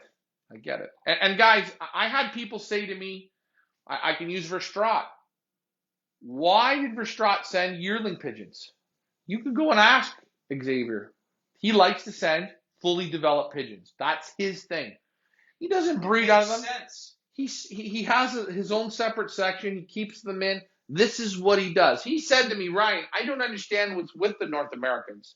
They want baby pigeons. I don't get it. And I get what he's saying. Guys, don't think they breed out of them. And then, if they didn't breed nothing, they dump them off. No. People like Verstraat, like Emil Denny's, they've been in this business a long time. The reason they're still in the business, they sold a lot of quality pigeons. Did they sell pigeons that didn't win for people? Sure. That's the name of the game. But pound for pound, pigeon for pigeon, the birds still keep winning for people. Xavier told me his dad in 1970 bought a pigeon for 11,000 euros. Yeah. In 1970. In 1970, that's right. Xavier Verstraat, what was it? How do you pronounce the name? Rual, or I'm bad with the name. Bought a pigeon in 1970 his father, Xavier's father, Raul, bought a pigeon in 1970 for 11,000 euros at that time. And again, these guys were buying directly from the Jansen brothers when they were winning. They go over, buy them. He remembers buying Jansens for 50 euros. If 50 euros, and then in 2 or 3 years the price spiked. They were 500 euros. He told us that they bought eggs from Jansen. They bought eggs. 250 euros. Yeah, that's right. It was the eggs. For eggs, 250 euros. For an egg. These are the stories you get. And these aren't stories. This isn't make believe. And you know what? You want to know what the great part was? How honest they were.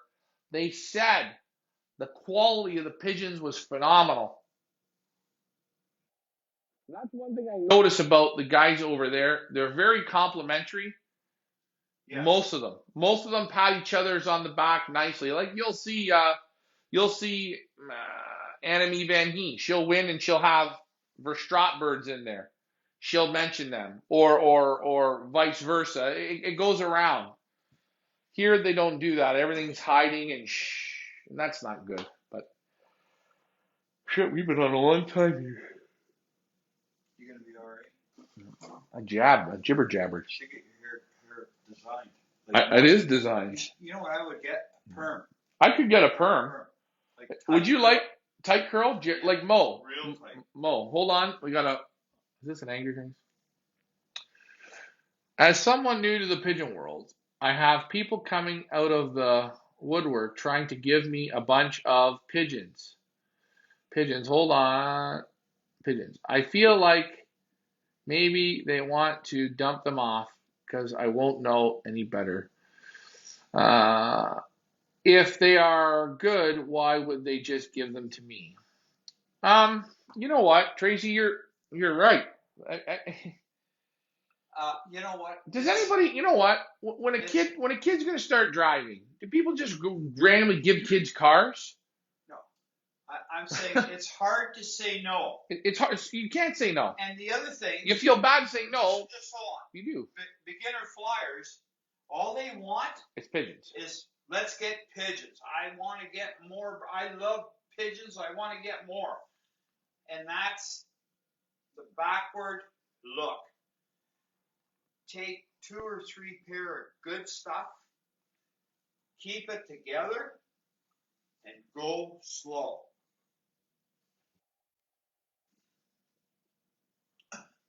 I don't think they're trying to give people bad. I think what they try and do, I think what they try and do is you never want to give somebody your calls or whatever, but you're never going to give them your best. You're not doing that. Can I say something? You're not. I know at one time, a friend of mine, like Annette, again, he's passed away 30 years ago. Right. And I said, he said, I'm going to give you a pair of birds. Mm-hmm. And he said, I put 50 of them in the ground. In the ground. But I want to give you a pair of birds that I would like to keep for myself. Right. You understand what I'm saying? I think we all start like that. And I think Frank's right. I think a lot of people, we do. I mean, where do you start? And here's the other thing. Pigeons are such different price points. You don't, as a new person, you don't know what you're getting into. So maybe if you're a new person and you want to try the hobby out, hey, you want to get some birds from a few different people, play around a little bit, get the feel. But a lot of those new people, I know not on the show, but they don't know how to understand the components. I get it. And there's a lot of components to this. There's a lot of figuring out there is to this. There's a lot of, there's so many little things to learn, little tricks to learn. And, all I can say is, if I wanted to fish, if I wanted to become a fisherman, I would research and I would figure out what the right equipment is, and I'd try and figure out how to use it, or something like that. I don't think I would go to the Canadian Tire or the Walmart and buy one of those push button reels. And I would, you got to do your research, but you have to remember this takes years to learn. This is an art. Yeah. This is a real art. And some people say the word stockmanship, stock sense. You have to have that. Hey, you can ask, we can go to the racetrack. I've done it multiple times, horse racing. I look at horses. I don't know shit about a horse. I can seem to pick the winners. I don't even look at the odds. I don't look at any of that. Just look at the back end of the horse, how the horse works. Normally, if I go to the racetrack, we have $250 lunch with drinks and whatever. We win our lunch money back. That's a little bit of stock sense. And again, watch who you're getting the birds from. Don't just get birds from anybody. Hey, you can be a little picky, and it's okay to say to somebody, no, no, it's okay, thank you. You don't have to just take birds because people offer them to you. Question. There will be a good gift pigeon from the members in the club you join. There'll be good gift pigeons from members in the club you join. I don't know. So I would have to say, if somebody wants to offer you pigeons in the club, say, what are you offering me? Was it in the top 10% on the combine? Yeah, did you race out of it? How did it race for you? Okay. Well, you know what? How many meters was it? 9-10 hours on the wing at the end? Right. The whole question is, if people are giving you birds, you can ask questions. What is this? It's not what is this bird out of. If it's got a local band, how did it fly for you? Oh, I didn't fly. It was bred for stock. But the brother and the sister, they flew great. You put this bird in your hands, and the tail opens up, and but the beginners, but they don't even know that. I get that. Pigeon fingers. Yeah, fingers. It's hard to explain. Explain it. I talked. I don't know if people can hear me, but I spoke with one guy, and he said the weasel came in and killed 2 birds. I paid a lot of money for. I said, oh yeah. He said, how much you pay for them? I paid $35 a piece. All right. Like, I gotta laugh. Okay. Yeah, I know. Right. Everyone's price point's different, and I get that. But price point, but that's not even a. That's not even. That's not even a bag of feed. Like, not even a bag of feed. Like I'm just saying. I'd like to handle these. I want to know what the background was. I want to know this. $35 a piece. Did you get maybe Bill Denny's, Dennis Apan, Xavier Verstraat, some of the other ones? Yeah. How'd you get them for $35 a piece? Did you get them stone drunk? I don't know. And the guy said $35 a piece. No, but it's a guy's getting rid of calls. It's just calls. For that kind of shit. Calls. And a lot of people got to get rid of their calls. They don't know what to do with their calls, and they dump them off on new people. I've seen it. You might as well go to the park. I mean, hey, we had a guy here today. He brought a bird over he bought for $10. You should have seen this racing pigeon. No, wait a minute. It was horrible. Wait a minute. The customer came. He bought a pair of birds cheap. Right. $10 a piece. From a dealer. From a dealer. The dealer told him that one cock is from Super. Right. Okay, fine. And the hen he got. Okay. He brought it over. The hen wouldn't lay eggs. Number right. one. Something was screwed up. Right. All year. So I took a handle. The cock was very nice. A little bit short in the back. Okay. But nice. How was the hen? The hen, when I handled it, was plain garbage. Garbage. Okay? I said to him, this hen should never go with this cock. This cock is way more superior than that hen. The only thing I feel, I don't know any records in the hands. I said his back is a bit short. Now, you got to get a hen that's a wee bit smaller with a better back to try and fix this up a bit. Right, you breed up. Breed it up. But whatever. It's a new guy. And again, if you're a new person, go and handle winning pigeons. Winning pigeons. Winning. Go handle winning pigeons. Drive to a guy's place, handle winning pigeon. Handle winning pigeon. Handle winning pigeon. And remember what you handle. By the way, it's kind of funny. I can go to Poland and get a cheeseburger from McDonald's, and I can eat a cheeseburger here. They taste the same. Winning pigeons, they're going to handle a lot of like the same. Most of the time. You're going to feel the same characteristics. Hurry Home Loft's on. He's still on. How's it going, Hurry Home? I love people who come on and they can't goddamn type the word hi. You can sit there and watch, but you can't say hi. No manners, eh? Kibosh me? Take me down to the ground. Can't say hello. They hide behind the trees. Well, we call them keyboard warriors. That's what I like. Your open house. What you like. That's what it is. That's why we do an open house. Vanderyak's in the house. Henry Radar. Or it dies or doesn't hurt as much if he pays a lot. Oh. Yeah, you got to just figure out how hard you want to get into the hobby. But remember, you get birds from everybody that are basic calls, or basically they're just gifted pigeons. You know, you're learning the game. You're learning the game. You know, you may get some really good pigeons. You may get lucky pigeons. You may get bad pigeons, horrible pigeons. I don't know. It's learning the game. But all I can say is handle the best pigeons you can handle every time. Go and handle the guy's best pigeons. Even if you don't know what you're handling, put them into your hand and feel them. Feel them, take your time, handle. And after a while, if you handle the winning pigeons long enough, and you remember their feeling,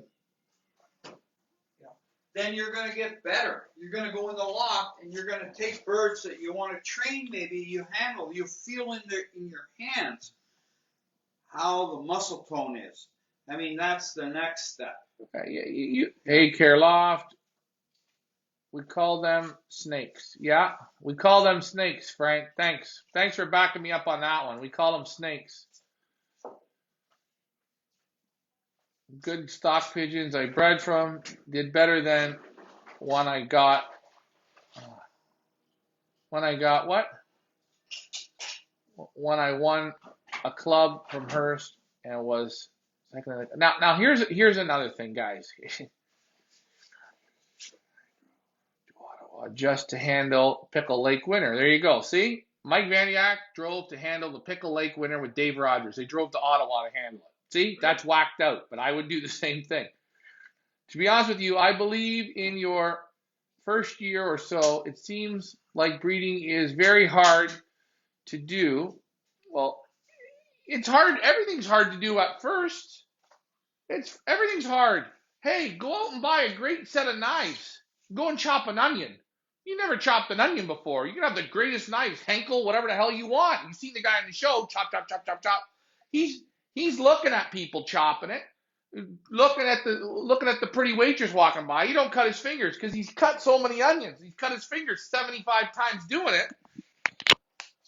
What I'm saying is, you've got to start somewhere. But don't get yourself roped into getting people's calls all the time. Still, you want to start with it a little bit, figure it out a little bit, constantly evolve. But driving to go and handle Pickle Lake winner, long distance winner, great job. That's smart. That's a smart move. I would do that. Hey, I won a race. I won the combine.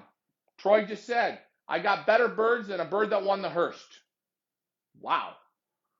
Remember, the sun shines on a dog's ass at least once. Yeah. Every pigeon can win a race once. That's not hard. But I will bet you, Troy, I use Troy because it was Troy's on there. You handle, or you breed from, first, second, third, fourth, fifth, maybe even the top 10 champion birds in the combine. Year after year, those pigeons will produce good pigeons. I'm not talking about a one and done. Hey, let's take a look at one-loft races. The bird wins the big one-loft race. He shows up at the finals. How many of them ever go on to breed anything? But I would rather take a bird that was ace pigeon of the one-loft race, if the race was real. Who won Pickle Lake? Hopefully it wasn't. Hopefully it wasn't the guy who. I'm not even saying his name, but it doesn't matter. The bird won the race. That's not the guy himself. The bird still won the race. The guy went and handled it. Smart move. That is saying, let's go handle a good pigeon. Let's go handle a pigeon that was probably on the wing 16 hours or 15 hours or 12 hours. Rick Jaworski. There you go. Worth the drive. Dave Rogers was a super pigeon flyer. I think we could all agree on that. That was the length he went to go handle probably what he thought was a better pigeon than what he had on that day. That's very smart. But he's got the fingers, right? And remember, he has the fingers. He has the fingers. But just like all of us, when he first started, he didn't have the fingers. He had to learn the fingers and train the fingers. A lot of people will ask, what do you mean fingers? I've handled so many birds, and you can tell these people this, that blindfolded. I can take a bird and tell you if it's a cock or a hen in my hands. Just by the feel of it, it's a cock bird. This is a hen. You understand me? Yeah, you get used to it. And it's the same thing. If I go to, let's just say I go to Spring Hill, Florida, myself. I went there 2 years ago. They had an auction. I wasn't going to buy one pigeon. Not interested. Right? Hold on. Was third? Okay. A lot of stuff. Mike, did you guys buy the red from Rick? Okay. I don't know. That's another thing. I went through all the birds in the auction just by hand. Boy, that's a nice one. Boy, that's a nice one. And I picked the 3 highest pigeons in that sale. They felt super. One was 3,000, 5,000, whatever it was. I wasn't going to buy a pigeon. I went, said, I'm going to go handle 40 pigeons here today. Just go, put them in my hand, put them in my hand, put them in my hand. Mark in my head, what do I think is the best one here? And then wait and see what happens. Had a couple drinks. I watched. Oh, look at that one. That one was the highest. That one was the third highest. That one was the second highest. I said to myself in the same matter, that's a piece of shit. $225. So I wasn't the only guy in the room that thought it didn't handle worth a shit. But I go and I handle. I go and I handle. I go and I handle. And when I go to handle, I don't act like a raccoon. I respect every bird that gets $1 million. Pick it up gently, hold it, respect it, feel it. I watch people, they're like this in the cage, trying to get the bird. They get the bird so jacked up that you don't get a true feeling of the pigeon. Okay, Frank, Dave bought several youngsters. I can't remember if one was a red. Well, Mike, go look in your notes. How many years did it take Tony to become a professor? Tony, a professor. Ah, yeah, that's right. Tony Karloft. How many years, Tony, did it take you to become a professor? To teach, get up there and teach the kids in the room. And think about it, Tony. Just think about it. I don't know. Hold on. Before you were born, it started. Before he was born, he wanted to. That's right. But think about it, Tony. Probably the day you graduated with whatever degree you had, they said you're going to go work at Yale or York University or wherever. And that first day you have to walk into that classroom and talk to those kids. You were back at zero again. It's your first time doing that. Constant growth. Now you probably go into a classroom and you talk and you do it and you don't get nervous and you can teach people and you can look, Tony, in the classroom and you see the kids that are naturals. You see the kids that are not so smart but they're trying. Then you see the spoiled young people. Then you see the people that shouldn't even be there. They're just wasting mommy and daddy's money. You see it all. But how did you get that way, Tony? Through years of this shit. You're born. You're born into it. You wanted to be a teacher. You learned it. You had interest in it. He's asking, how did you get into it? Not me. Leah's saying, Tony, how long did it take you to become a professor? Oh. Tony's a professor, right? That's his job. Yeah. How long did it take Tony to be a professor? How long does it take someone to become a mechanic? And where is he, Tony, in that level of professors? Yeah. And everyone has a level of what they're, people get to certain levels. Look at restaurants, right? Some restaurants become Michelin star restaurants. Some restaurants are packed every night with good family food. And then there's some restaurants, they are open for a year and they're closed. They don't have it. And we're all not going to have it. I'm not saying I'm the best. I'm actually not even saying I'm that good. All I'm saying is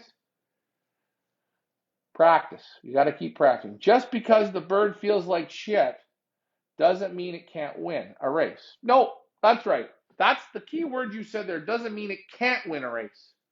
But I'm going to tell you, it'll win a race. Mr. Basket will prove. Mr. Basket's going to prove if he's going to win one race, 2 races, 3 races, 4 races.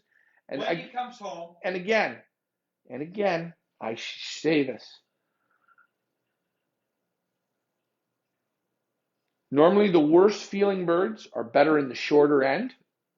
Once you get anything out to 300 and plus, the birds start to get a lot tighter. You get a different feel of pigeon. Can a crappy bird win a pigeon race? Absolutely. With some luck. We all have to have luck. But I will tell you, you go and handle the champion birds in the combine, 90% of the time, they're pretty solid pigeons in the hand. That's all I'm saying. Hey, you don't have to take my word. You get the odd donkey. Frank, been in the garage door business for 30 years and still learning every day. Hey, all of us are always learning. This is how this works. And this is why it's so important to go and handle guys' top birds. You go and handle them. You see how birds are changing, how they're adapting. You know what? Holy jumping. I went and handled this pigeon. It was the worst pigeon I ever handled. It won 10 races. It's the guy's best breeder. You tell me how many times you do that. Very few. Very few. Mike, people who don't see the need to learn what a great pigeon feels like are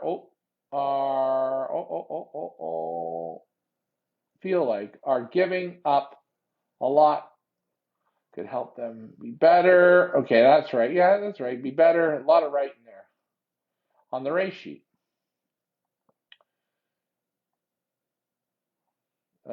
Being years, okay, yeah, for sure, Frank. I believe the moment you believe you know everything, yeah, okay, right. You don't know everything. Nobody knows everything. Nobody knows everything. No, they don't. Handle, handle, handle. Keep learning, and you will grow. I see people, they come to our auction. I see them. They handle one bird in the room, and they talk to people, and they have a drink. I only came to look at the grizzle. You missed the boat. I wouldn't have even come to handle the grizzle. I wanted to handle everyone one way, take an hour break, handle them all again that way. Maybe go again, handle them all again. Handle, feel, study, look at it. And by the way, you're going to make mistakes. I'm still making mistakes.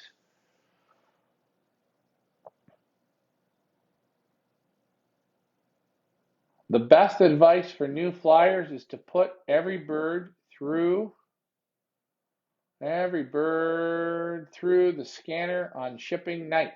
You know, put every bird through the scanner on shipping night. You can do that. What I say, Mike, I like that idea, but put every bird through. That means you're handling pigeons. You're just handling pigeons. You know what? Who won the combine this weekend? Gary Smith. Gary Smith was a half hour from me. Called Gary up. Hey, Gary, can I come over?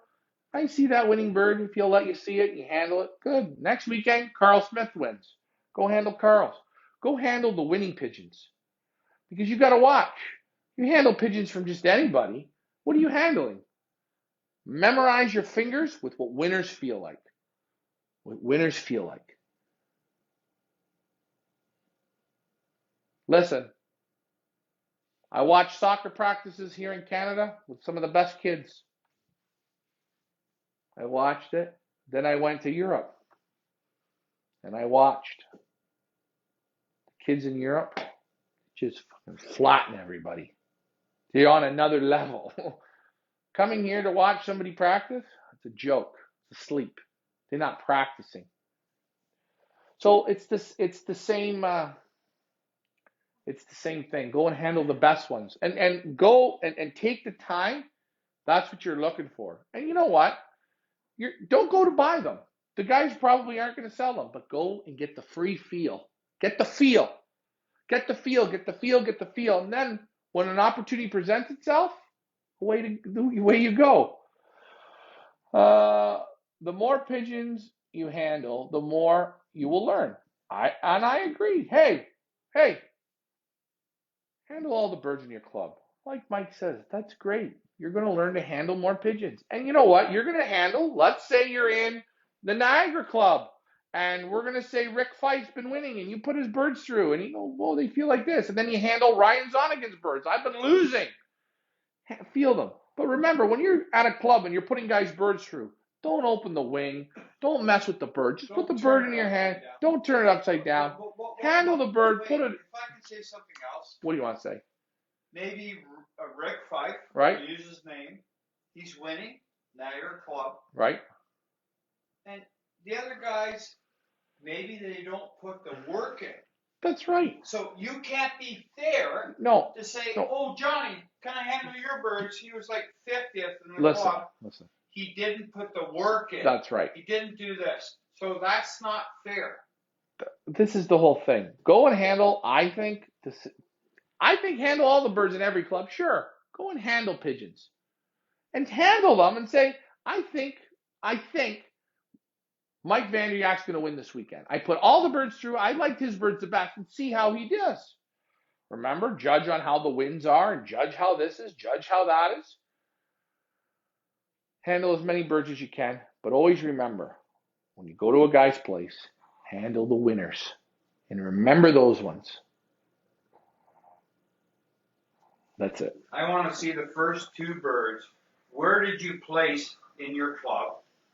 Where did you place in the combine? And then we'll talk. I'll be interested to come and visit you. Yeah. Because if you're at the, first you got it, Ryan. Dead on. That's right. And be respectful when handling. And that's another thing, guys. Be respectful. Be respectful. What does that mean? I'll tell you, I give guys pigeons to handle to put them into the basket, and I see them, they're holding the birds tight, or they turn the bird over and they want to look underneath to look at something. They don't even know what they're looking at. They want to open the wing up of my bird. They want to check what flight the bird's on. Hold on. Hold on. What are you looking at? You don't know what you're looking at. And you want to know what the next thing is? You want me to open the wing up? I'll say, hey, look at the wing on the bird. I'll do it. I'll do it. I'll show you. Look, full wing. Hold on. The undercarriage? I don't tip the bird over. I'll go like this. Tip them up a little bit. You'll see it right here. That's it. I don't need you to blow. I don't need you to rub. I don't need you need you to give it the abracadabra, blah, blah, blah. And I see a lot of guys do that, and I'll tell you, that's how a lot of fights happen in clubs. Rude. It's rude. It's rude. It's like going over to your wife, putting your arm around someone else's wife and giving her a kiss. Do you do that? No. Let me feel her tits. Let me feel her ass. There you go. Can I feel your wife's ass?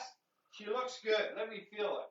So, try and be respectful that way. And I'll say another thing. When you go to a guy's house, he's going to let you handle a good pigeon, right? You could, you want to open the mouth up. Hey, would you mind if I open the mouth up? Would you mind if I look at the bird? The guy says, no, go ahead. That's nice. The guy feels like, hey, whoops, But anyways, I think my camera's getting low. But you have to get to that level to do it. It's okay, Ricky. It's past 10 o'clock. Yeah, you have to get to that level to do it. Yeah, like exactly when we go to Europe, those men, those women, they know when they talk to you, when they watch you, they know who you are. If you're a dummy, they know it. They know it. And that's all. That's what we're saying. That's why I think this originally started off. When we go to Europe, I've had people say, well, you're on some fun little trip. This is business. I'm trying to bring great pigeons here. I don't go and act like a buffoon and come out with nothing. And those Europeans give you those tests. Yeah, we get the test given to us. We had the test given to us right from day one. And I will say, I feel amongst myself, with that community over there, they respect me. They know. We know what we're looking at in pigeons, which is good.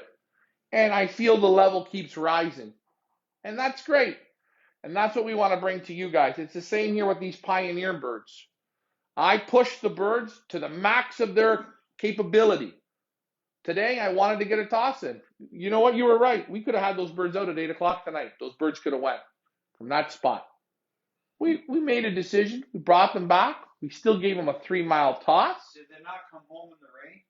No, yours did. Mine didn't. No, I'm saying at 8 o'clock there, she completely cleared. But I'm just saying, we made a decision. We constantly keep pushing the envelope. What does it say? Mike, that's the main reason I like single tossing. I can study each bird. I know, Mike. Mike, I love you, Mike. You can study them all. Sorry about this, guys. The camera's on the fritz. She's going to die. Not the camera, but the selfie stick. Whatever you guys like to do for training. I'm not going into single toss again, Mike. You really push the single toss thing, man. We call that flogging a dead horse. That's it. I think this was a good show. We had some fun. You know what? The toss wasn't long. They fired real good. Tomorrow morning, I'm going to get up. I'm going to basket them. No loft flying tomorrow. So we're going to change it up for them a bit. They've had only the candy mix. It's all related, Ryan. Yeah, it is. It's all related. I would like to say something. Any bird that completes this race, the Pioneer race, is proven to what it can do. Oh yeah, that's right. And wait, hold on. And this was the whole when we built this race, we weren't building a race of a barbecue and people get together and blah, blah, blah. We wanted to build a pigeon race that's 9 weeks where you're going to watch the pigeon prove. Work, work, work, work, work. No stop. No stop.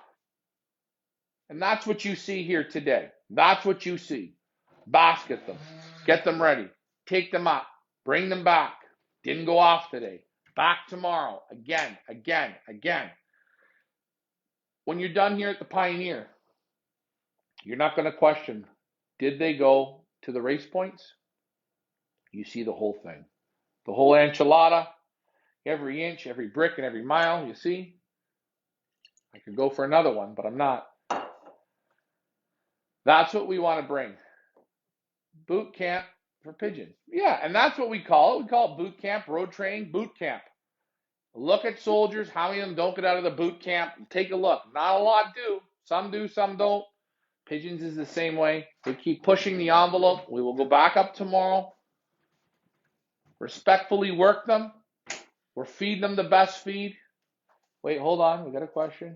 Does the Pioneer does it the best of them all? And doing it the best of them all, for me, Leah, and Richard to do the best, you have to understand, I have to fly them the way we fly them. I can't fly them how Mike Vanderyak flies them, or Rick Fife flies them, or Tony Elvis flies them, or Dean Pallett flies them. I fly them the way we fly them. Okay? By the way, the birds that pissed off the Tobamori, they did it, not me. They have to take some responsibility. It wasn't your fault, sir. It wasn't my fault. Those little animals, they had to use the shit up in between here. And you know what? Were we going to start with 225 birds and end with 225 birds and sunshine and rainbows and blah, blah, blah? If we didn't lose those birds in Tobamori, we'd have just lost them a little further down the line. That's it. Because you know what? Certain pigeons, they have the characteristic to come back. Figure that way back. It's on them. And it's okay, guys. It's okay sometimes to put it on the birds. You got to put it on the birds a bit. You're not perfect. You feed them good. You water them good. You respect them good. They have to do their part. If they don't do their part, you're going to go crazy. And you can't get crazy when you're losing pigeons. If you're not losing pigeons, you're not training pigeons. Right? This isn't perfect. And by the way, always remember, maybe they hit hydro wires, the whole team gone. Maybe. You don't know. We can't see. You can't track. What is this? Oh. Mike, attrition is a fact. Whatever that word was. Shit happens. Oh, yeah, shit happens. Listen, I am not. No, I'm not saying shit doesn't happen. Sure it is. When you play this game, I always look at it as not what I'm going to win. I'm going to lose every week. So I'm going to try not to lose. And every week I fly, I try and beat last week. Always try and win in your own loft. Yeah, you first win in your own loft, then you try and win in your club, then you try and win overall. That's right. But remember, you're trying to always improve. My goal this year is to win the whole thing one time, and maybe have more than anyone else, have as many birds in the top 10%, the top 20% of who we're flying against. That's what I'm looking at. Anyways, I don't know why the camera's almost dead. Not the camera, but the magic stick is on the fritz. Anyways, I think this was fun tonight. Training again will go tomorrow as scheduled. I like when we have this kind of open forum. It's not a family show. The short toss was a bonus. Yeah. What it does is create confidence. Yeah, that's right. And that's why we wanted to get a short toss in.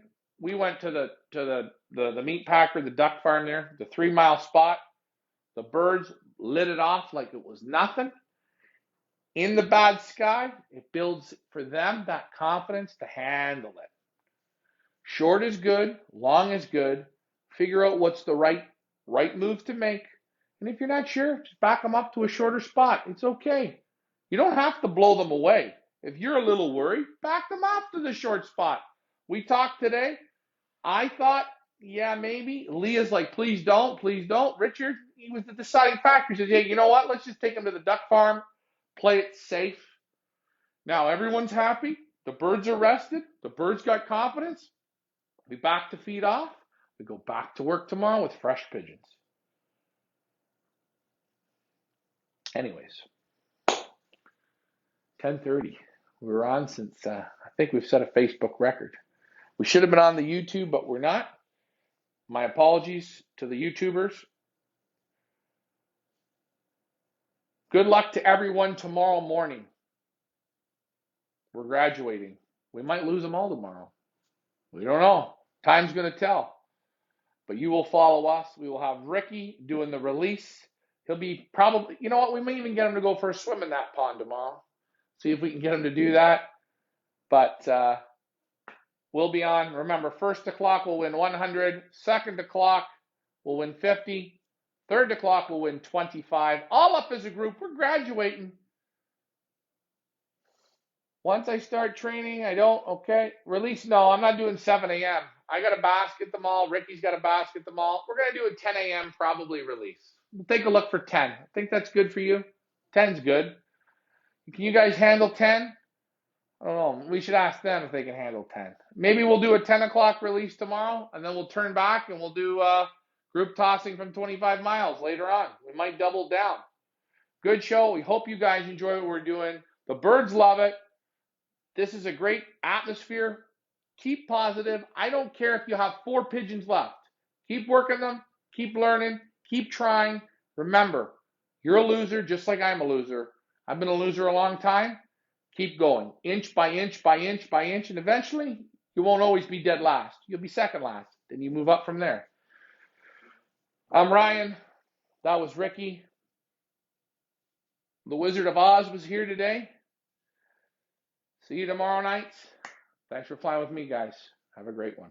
Bye for now.